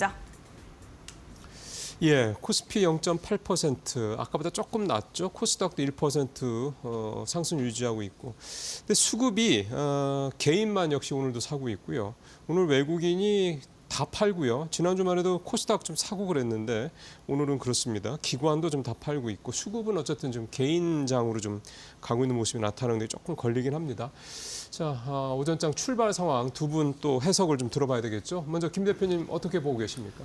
네, 오늘 시장은 2,510선 넘어서 잠시 주춤하다가 다시 확대하는 모습들로 나옵니다. 일단 아직까지 세론이라는 분위기보다는 혹시나 갭이 강하게 벌어졌으면은 살짝 매물이 나올 뻔했는데 그래도 참 잘 지키는 모습들인 것 같고요. 그런 쪽에서 외국인들이 지금 현재 주식시장 외국인 기관 모두 다 현물 쪽은 매도를 보이고 있는 상황 쪽에서 그렇다고 해서 규모가 아직 큰 건 아니기 때문에 조금 있다가 9시 반 넘어가면서의 윤곽을 좀 살펴봐야 될 것 같고요. 그런 가운데 외국인들은 여전히 선물 매수로 약간 조금씩 들어오고 있다는 점을 봤었을 때는 요즘 시장의 주체가 외국인들 현물보다는 선물입니다. 그래서 선물의 매매 흐름들 계속 또 체크를 해봐야 될 부분인 것 같고요. 오늘 업종별 동향을 살펴보게 되면은 대부분의 업종이 그래도 강세입니다. 그런 가운데 금속, 화학, 기계 장비, 전기전자 이런 쪽으로 강세를 보이면서 그래도 저희가 기대했던 IT 쪽이나 이런 쪽들이 그나마 좀 낫다라는 쪽에서 시장 반응은 나오는 것 같은데 그래도 섬유의복, 운송 장비 쪽은 시장을 따라가지 못하고 약간 좀 위축돼 있다라는 쪽들이 눈에 띄는 분위기인 것 같고요. 그래도 아직까지는 시장 전반적으로 어떤 정치 리스크에 대한 완화를 시장이 좀 끌어내고 있다라는 쪽에서 분위기는 그렇게 나쁘지 않은데 좀 더 수급과 함께 탄력들은 9시 반 넘어가 보자 이렇게 말씀드리겠습니다. 네. 9시 반 좀 넘어보자. 이제 한 20분 정도 남은 거죠. 그렇죠. 9시 한 반 정도는 좀 돼야지 전체적으로 좀 방향성이 좀 잡히는 건 맞는 말씀이네요. 자, 이번엔 신일섭위원은 시장 출발 상황 좀 어떻게 해석하고 계세요?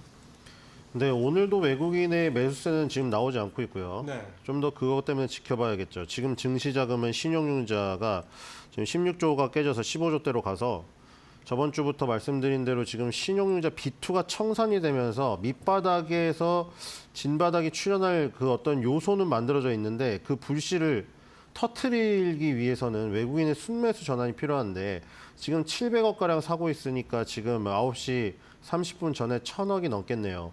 그럼 이제 개인은 이제 820억을 사고 있으니 1000억 가까이 살 테고 그래서 지금 이렇게 되면은 아직도 11월 20일부터 지금 거의 2달 동안 지금 외국인이 산 날은 딱 3일에 불과하거든요.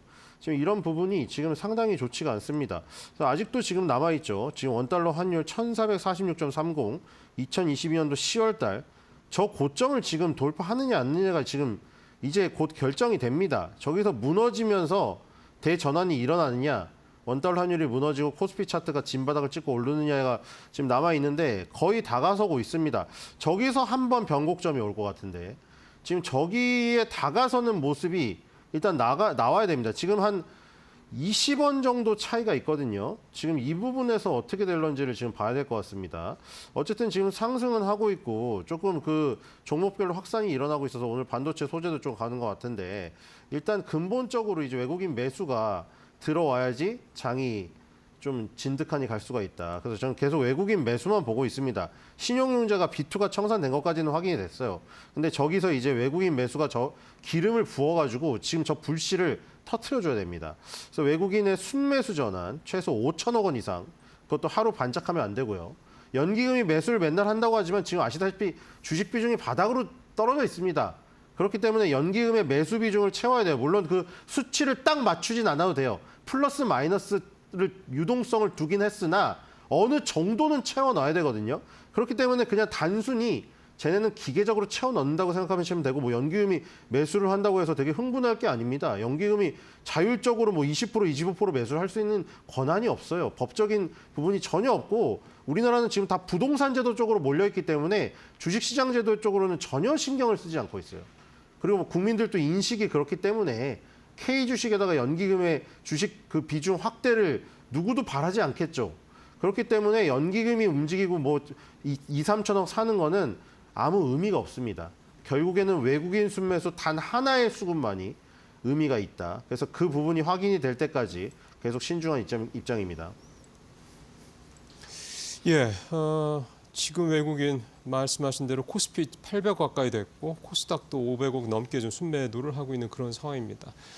자, 두 분 시장 출발 상황 말씀 좀 들어봤고요. 자, 이번에는 섹터별로 지금 현재 시장에서 관심 있게 좀 보여지고 있는 그런 섹터들 어떤 것들이 있는지 역시 고은별을 통해서 확인을 좀 해보겠습니다. 네, 국내 증시 개장한 지 12분여가 흐른 상황입니다. 싱크풀을 통해서 투자자들의 검색 빈도가 높은 섹터부터 먼저 알아보도록 하겠습니다. 오늘 개장 후 투자자들의 검색 빈도가 가장 높은 섹터는요, 우원식, 그러니까 결국에는 정치 테마주를 가장 많이 검색하고 있는 것으로 나타나고 있습니다. 이재명과 한동훈 둘 다 제쳤다, 뭐 이러한 지금 기사 제목도 나오고 있고요. 계엄 사태 때 국회 담을 넘어서 좀 주목을 받는 그런 국회의장이기도 한데요. 오늘 이렇게 우원식 관련된 검색은 가장 많이 하고 있지만 이재명 관련된 검색도 많이 하고 있는 것으로 나타나고 있습니다. 다만 이재명 테마주 같은 경우에는 오히려 차익 매도 물량이 급격하게 나오면서 오늘 전반적으로 강한 하락이 나타나고 있다는 점, 특히나 정치 테마주 같은 경우는 변동성이 굉장히 크다는 점 확인을 해보셔야 될 것 같습니다. 지금 유리기판에 대한 검색도 굉장히 많이 하는 오늘인데요. 브로드컴이 반도체 유리기판에 대한 도입을 추진한다라는 소식이 전해지면서 유리기판 관련 기업들로 투자 심리가 우호적으로 나오고 있는 상황이고요. 전선 전력 설비에 대한 검색도 많이 합니다. 특히나 전선 같은 경우에는 K전력 관련된 기업들의 실적이 잘 나오고 있고 앞으로도 더 긍정적이다라는 전망이 나오면서 다시금 투자 심리가 살아나고 있는 것으로 보이고요. 암호화폐 함께 확인해 보겠습니다. 비트코인이 또 다시 역대 최고가를 경신을 했습니다. 그러면서 오늘 암호화폐 관련 기업들에 대한 검색도 많이 하고 있는 상황이고요. 이와 함께 유가도 WTI가 한 달 만에 최고치를 돌파했죠. 러시아가 우크라이나에 대한 대규모 공습에 나서면서 유가가 급등을 했는데 이로 인해서 오늘 유가 관련 기업들도 강하게 힘을 받고 있는 모습입니다. 이렇게 투자자들의 검색 빈도가 높은 섹터 알아봤고요. 다음으로는 수급 상황 확인해 보겠습니다. 먼저 유가증권 시장입니다. 유가증권 시장 수급 상황을 보게 된다면요. 외국인과 기관의 쌍끌이 매도세가 나오고 있습니다. 최근 국내 증시 기관이 계속해서 좀 받쳐주는 모양새였는데 현재 구간에는 150억 원가량의 물량을 토해내고 있습니다. 그렇게 물량은 크지는 않고요. 외국인이 800억 원 이상의 물량을 던지고 있다는 건 다소 부담스럽습니다. 다시 코스닥 매매 동향도 함께 확인해 보시죠. 네, 코스닥 마찬가지로 외국인과 기관의 쌍끌이 매도세 나오고 있고요. 오늘 양시장 지수단에서는 상승을 지금 시도하고 있습니다만 개인만 담아내고 있다는 점은 시장에는 좀 부담스러운 부분이다라는 점 체크해 보셔야 될 것 같습니다. 업종별 동향도 함께 확인해 보겠습니다. 상승률입니다.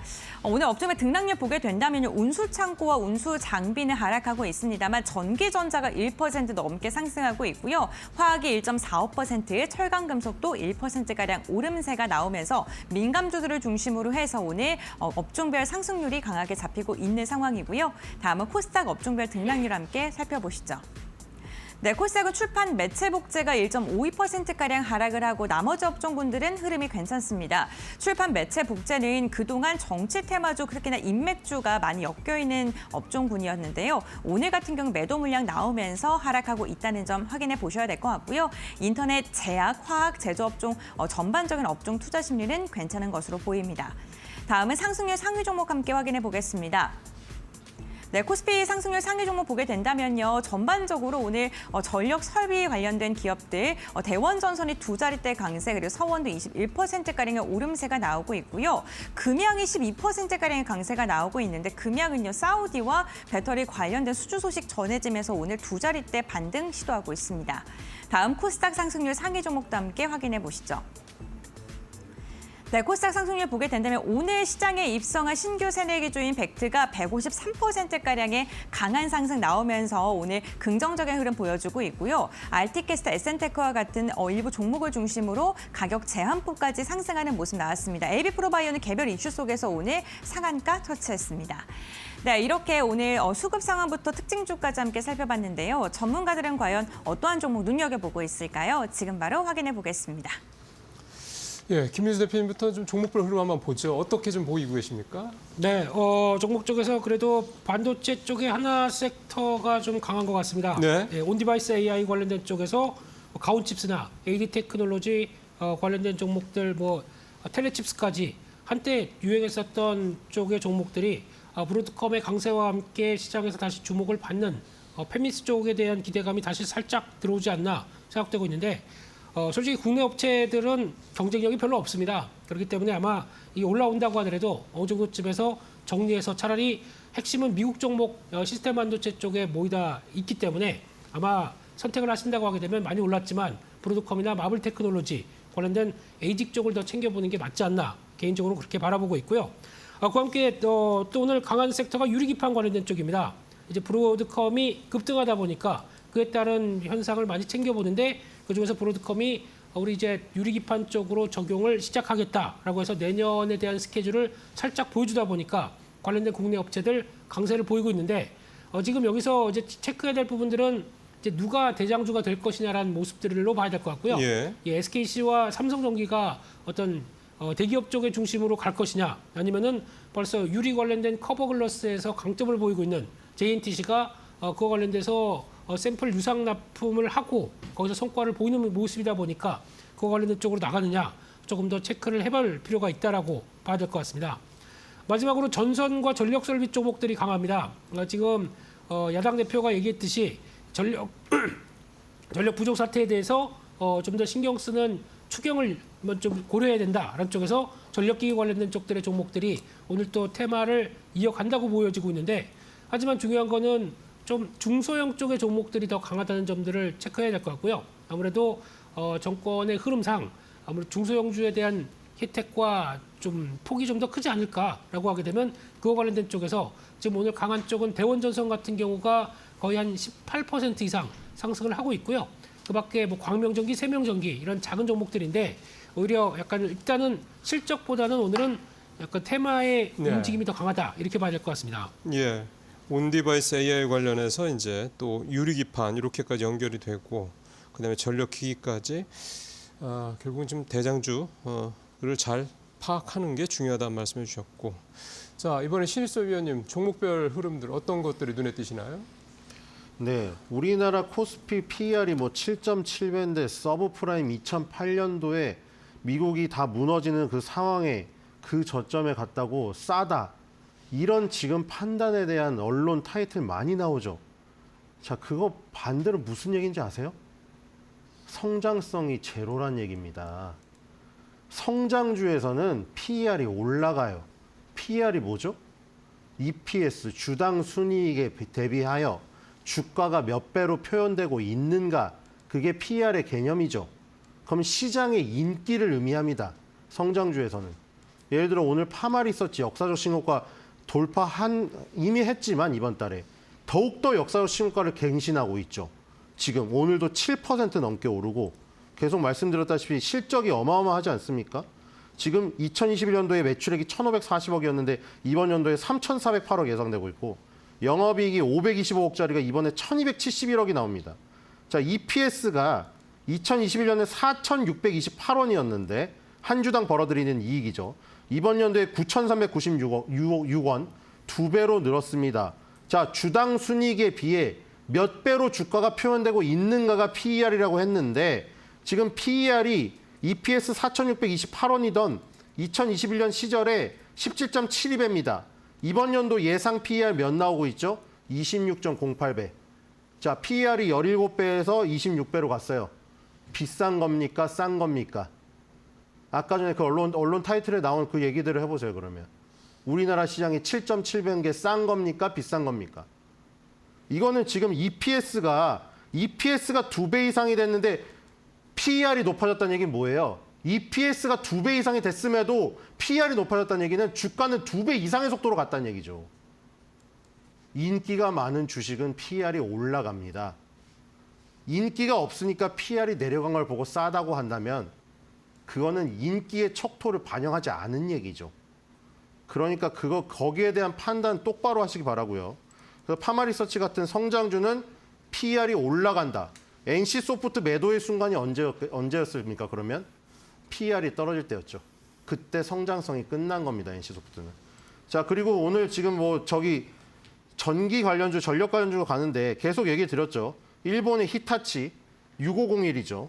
일본의 히타치가 역사적 신고가를 돌파했기 때문에 HD 현대일렉트릭하고 일진전기에 온다고 분명히 말씀드렸습니다. 오늘 온 거잖아요. 그게 우리나라에서 그 정치인이 얘기하고 이런 거 전혀 알지 못했지만 미스터 마켓이 미리 신호 준 거죠. 우리는 그 내용이 왜 나왔는지는 나중에서야 이제 뉴스 보고 알아요. 뉴스 보고 이제 알고 딱 하려고 하면 이미 10% 올라 있는 겁니다. 미스터 마켓이 신호 줄 때 미리 들어가면은 그런 무슨 핵심 그 임원진이나 핵심 그 인력들보다 훨씬 더 정책을 내놓는 이반자들보다 먼저 알 수 있다는 것이죠. 자, 일진전기도 후발주로 또 가고 있죠. 그다음에 또 오늘 계속 신고가 가고 있는 거 삼양식품 신고가 이제 눈앞에 왔습니다. 71만 8천 원, 69만 9천 원 지금 마디집스 때 1,000원 남았어요. 근데 지금 어제 계속 지난주에 말씀드린 대로 밀가격이 폭락을 하고 있는데 지금 밀가격이 바닥을 깨기 직전이거든요. 근데 밀가격 깬다고 라면 회사가 가격을 내린 적이 단 한 번도 있는 것인가? 단 한 번도 없습니다. 가끔 이벤트로 10% 이벤트 쿠폰 이벤트 할 때는 있겠죠. 권장 소비자 가격을 내린 적이 있을까요? 절대 내리지 않습니다. 그러면은 원재료 가격이 내려가면 무조건 이득이에요. 근데 원재료 가격이 올라가면 어떻게 되죠? 무조건 올립니다. 생산자 물가지수를 소비자 물가지수에 전가시키죠. 그러니까 밀가격이 지금 폭락하고 있는 가운데 밀가루로 라면을 빚고 있는 삼양식품은 계속해서 이득이 늘어난다.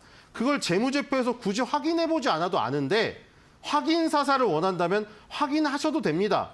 영업이익률이 2021년에 10.18이었습니다. 이번 연도 영업이익률이 삼양식품이 얼마 나오는지 아십니까? 20.13 나옵니다. 영업 마진이 2배가 됐습니다.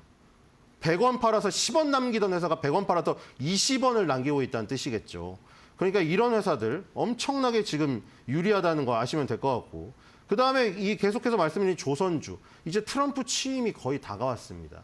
전화 통화할 때 조선주 얘기했던 거, 그게 만약에 정책적으로 막 이루어진다, 그러면 이제 그때 가서는 또 어떤 게 나올지 모르지만 이미 다 올라 있어요. 지금 미스터 마켓이 이미 신호를 줬기 때문에. HD, 현대, 조선그룹주, 성황밴드 계속 얘기 들었는데 성황밴드 이제 수익률 거의 90% 육박하고 있어요.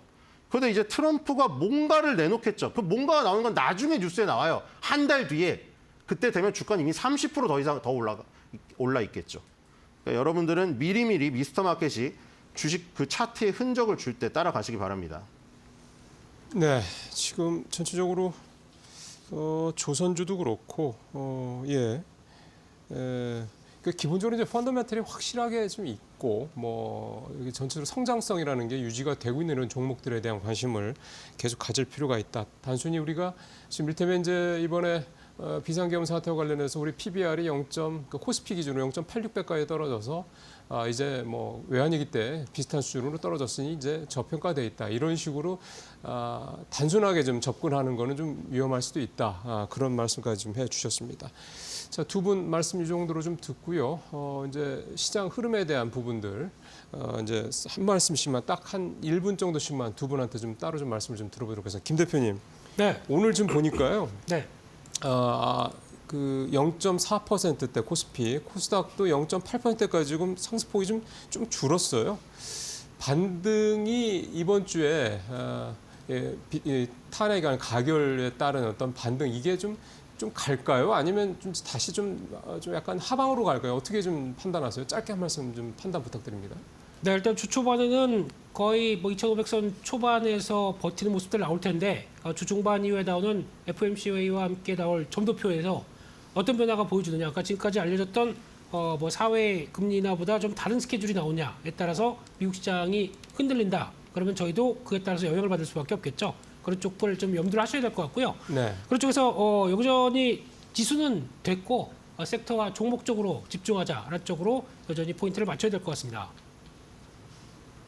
예, 신일섭 위원도 시장 어떻게 뭐 이번 주 전망하시는지 짧게 한 말씀 좀 듣겠습니다. 네, 뭐 타이틀은 조선의 국모를 맞이할 시간인데 지수는 아까 말한 대로 계속 신중하고 움직이지 않아요. 그 얘기는 뭐죠? 배전반이 움직이지 않는다는 얘기입니다. 배터리, 전기차, 반도체. 그러니까 우리나라의 삼성전자, SK하이닉스 반도체, 그다음에 이 코스닥의 2차전지 지수의 가장 큰 파일을 차지하고 있는 부분은 움직이지 않아요. 그러니까 지수가 계속 지지부진한 거죠. 하지만 지금 가는 것들은 지수를 움직일 수 없는 아이들입니다. 조선주, K뷰티, K라면 이런 것들이 지수를 움직일 수는 없어요. 그러니까 지수랑 전혀 상관없이 물밑에서 지수를 움직일 수 있을 만한 파이가 될 때까지 커가겠죠. 그런 아이들을 찾으시기 바랍니다. 네, 알겠습니다. 오늘장 키포인트까지 이렇게 들어봤고요. 오늘 말씀은 여기까지 듣도록 하겠습니다. 고맙습니다.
자, 오늘장 선발 종목 알아보겠습니다.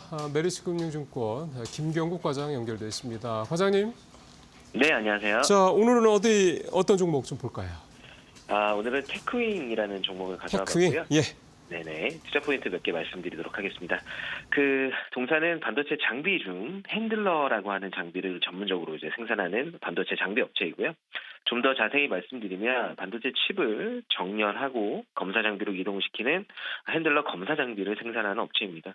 글로벌 메모리 핸들러 시장 전의 점유율은 70% 정도로 1위를 유지하고 있는 업체이고요.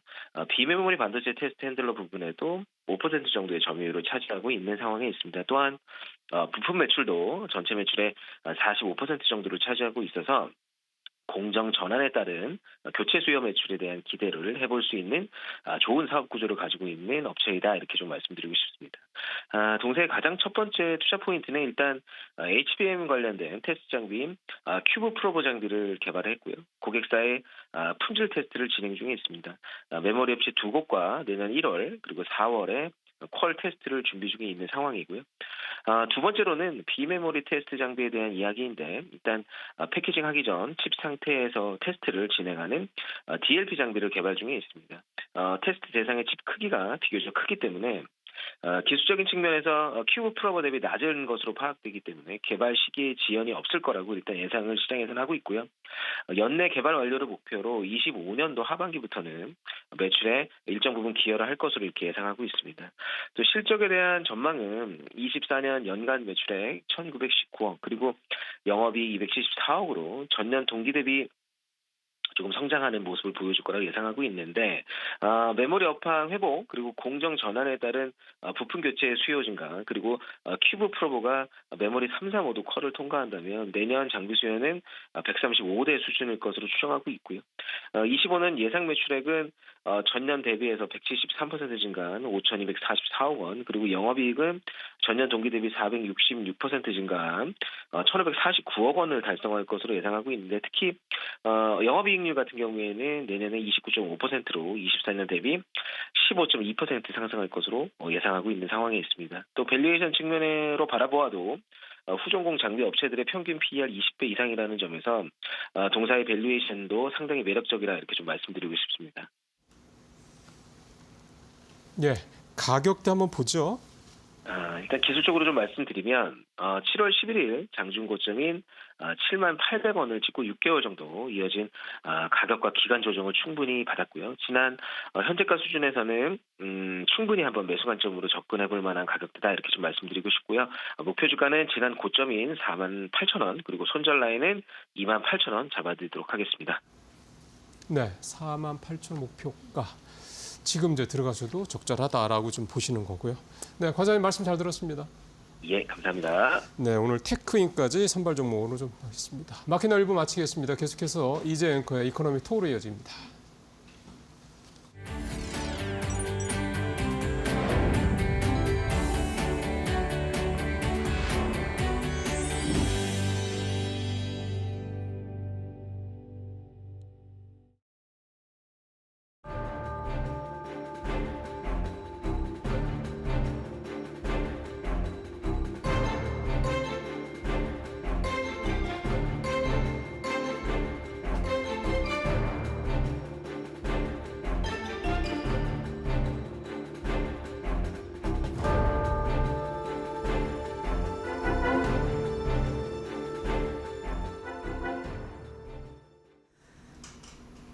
네, 윤석열 대통령 탄핵안이 가결이 되면서 저평가 현실에 놓여있던 한국 증시가 지속적으로 반등을 이제는 할 수 있을까 굉장히 궁금한 대목입니다.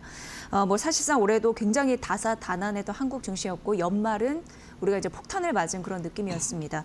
이제는 올 한 해를 정리하고 내년 경제와 한국 경제의 여러 가지 비전을 한번 모색해 볼 시기가 아닐까 싶은데요. 오늘은 이윤수 서강대 경제학과 교수와 함께 이에 대해서 현안 짚어보도록 하겠습니다. 교수님 모셨습니다.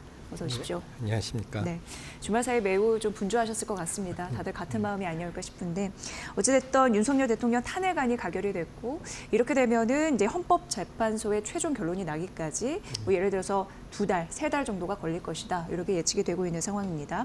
현재 수급이 말라 있는 증시 상황인데 지금 시점 투자 난이도 어떻게 보시는지 궁금합니다. 사실 이제 경제 쪽으로 바라보시는 분인데 다 연관이 되어 있어서요.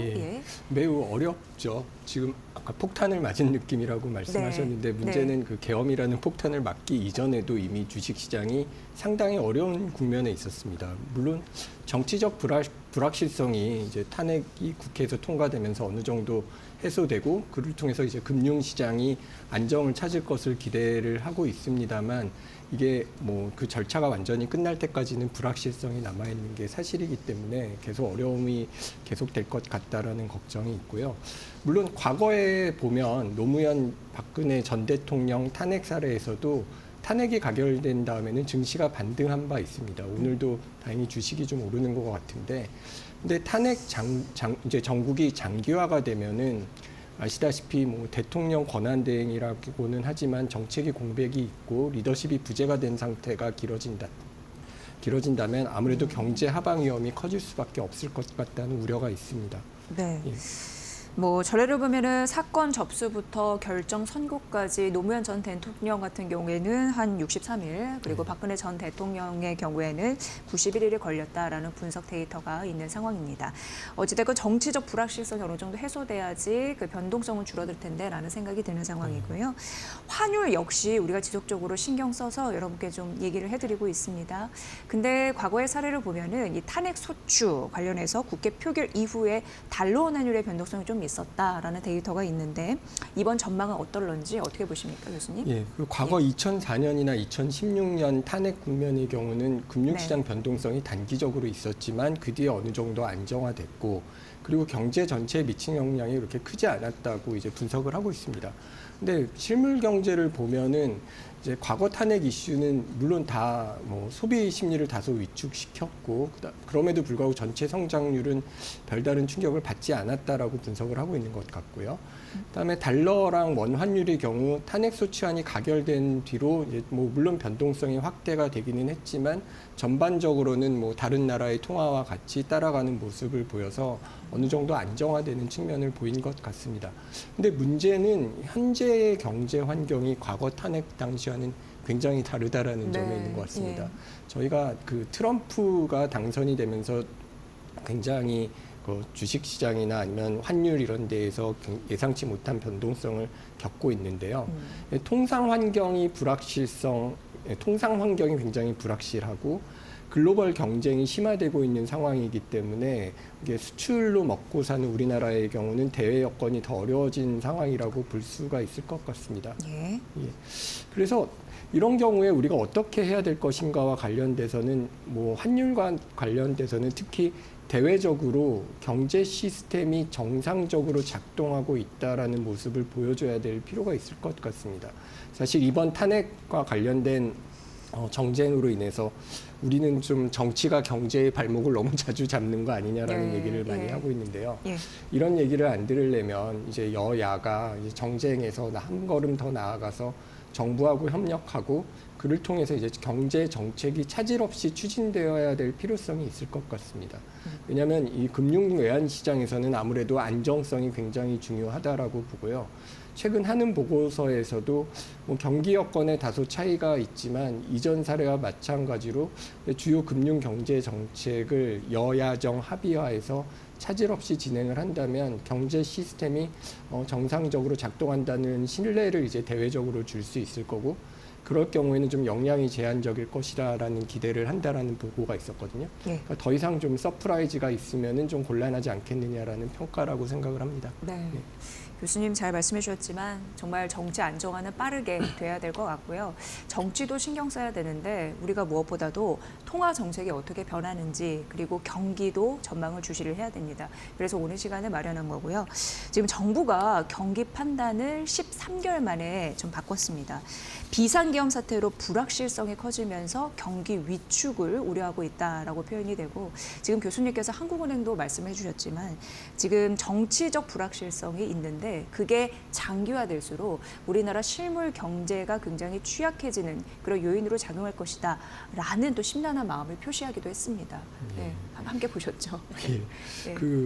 지금 자막에 나오는 그린북이라고 기획재정부가 발간하는 최근 경제 동향이라는 보고서, 굉장히 긴 보고서입니다. 12월 이제 우리나라 경제에 대해서 자세하게 상황 설명을 하는 보고서인데 최근에 나온 12월호를 보면은 대내외 불확실성 확대로 가계 기업 그리고 경제 심리가 위축돼서 하방 위험이 증가할 우려가 있다라고 진단을 하고 있습니다. 말씀드렸듯이 일단 우리가 통상 환경이 굉장히 불확실해졌습니다. 보호무역주의가 강화되고 특히 트럼프가 들어오면서 대외 무역 환경이 과거보다 불리한 상황이고요.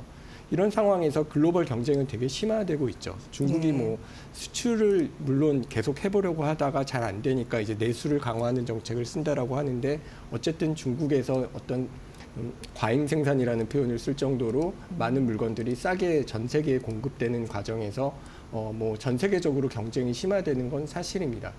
이와 관련해서 기재부 관계자는 현재 경제 상황을 판단하려면 데이터를 좀 더 봐야 된다. 우리가 뭐 탄핵된 이 시국에 온 지 뭐 며칠 안 지났기 때문에 뭐 앞으로 상황을 봐야 되겠지만 분명한 것은 기존에 가졌던 경제 회복에 대한 기대가 불확실해졌다라는 거죠.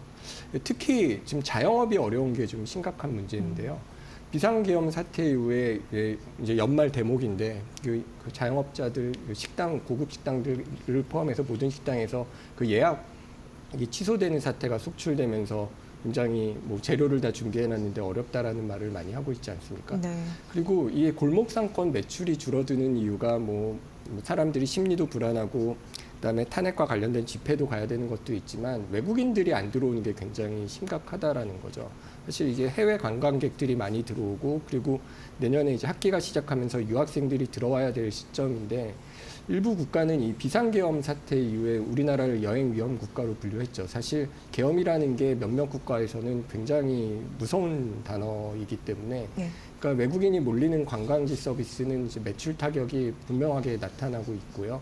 유학생이 입학하지 않을 경우에는 이제 뭐 학교뿐만이 아니라 그 주변 상권 그리고 어떤 정상적으로 돌아가던 것들이 많이 멈추기 때문에 이런 해외에서의 한국 여행의 자제 권고 조치 같은 것이 이제 좀 해결되고 전반적인 불안정성이 해결되기 위해서는 아까 말씀드렸듯이 경제가 제대로 돌아간다. 이게 비즈니스 애즈 유주얼, BAU라고 이제 외국 사람들이 얘기하는데 사실 그 계엄이 난 다음 날에 바로 해결이 되고 경제가 정상적으로 돌아가고 그다음에 금융시장이 열려 있었다는 것에 대해서 많은 사람들이 굉장히 놀라움을 표시를 했는데 한국 경제는 뭐 잘 돌아간다라는 게 전반적으로 전달이 돼야 될 거고 반면에 이런 상황이 장기화될 것이다라는 우려가 된다면 불확실성이 더 증폭되는 것은 이제 피할 수 없게 됩니다. 그래서 한국은행의 경우도 과거 2차례 대통령 탄핵 사태가 경제에 제한적 영향을 미쳤던 거는 그때 상황이 좋았기 때문이라는 거고 지금은 이제 탄핵 관련 갈등이 깊어지고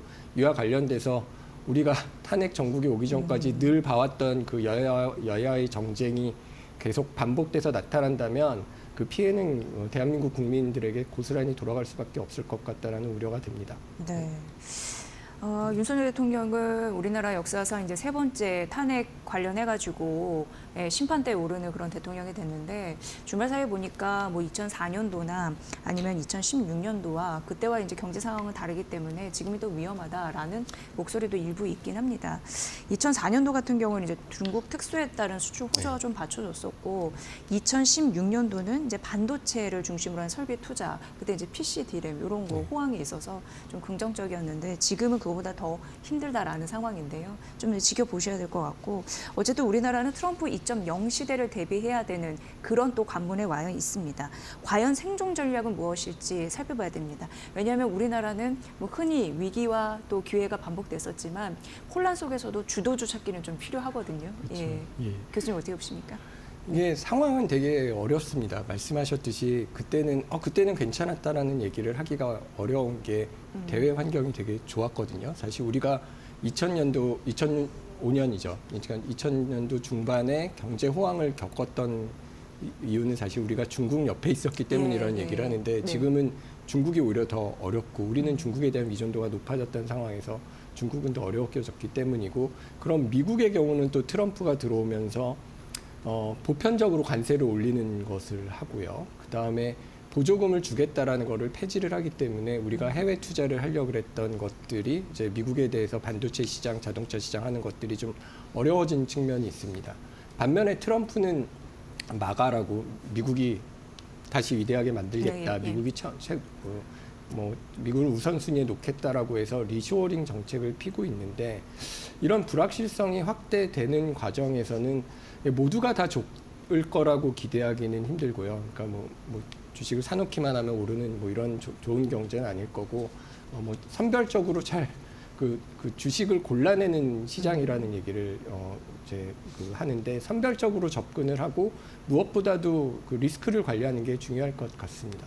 네. 트럼프 정책이 전반적으로 한국 기업의 불안 요소로 작용하는 것은 사실인데 뭐 물론 산업연구원 분석에 따르면 대부분 산업이 어렵지만 뭐 일부 자동차 부품이나 뭐 바이오 산업 같은 것은 뭐 혜택을 볼 수 있다라는 얘기를 합니다. 근데 이것은 산업에 대한 얘기지 어떤 기업이 돌파구를 찾을 것이냐라는 것은 굉장히 쉽지 않은 문제일 거고요. 그럼 어떤 기업이 뭐 괜찮을 것이냐라는 것은 결국은 좀 독보적인 성장 전략을 보유하고 그다음에 경제가 둔화되고 업황이 어렵더라도 어떤 차별적인 강세를 보일 수 있는 그런 기업이 아무래도 좀 더 독보적인 좀 성과를 낼 수 있지 않을까라는 희망을 좀 가져봅니다. 네. 사실 아시다시피 비관 속에서도 주도주는 태어나는 법입니다. 이거 명심하시면 미국뿐만 아니라 글로벌 시장 어디에서도 찾을 수 없는 우리만의 그 경쟁력을 갖춘 기업 찾기. 말은 쉬운데 예, 이 돌파구 찾기도 쉽지 않습니다. 하지만 지나고 나면은 이 위기 속에서 기회를 찾는 기업이 시장 질서에 있어서 주도권을 쥐고 가더라고요. 그래서 그거를 저희가 이제 마켓 나우에서 지속적으로 발굴해서 좀 알려드려야 될 필요성이 있을 것 같습니다. 지금 트럼프 대통령이 이제 중국 때리기에 그 대선 공약부터 막 하고 있는 상황인데 태세 전환했나라는 시그널이 약간 보이기 시작을 했습니다.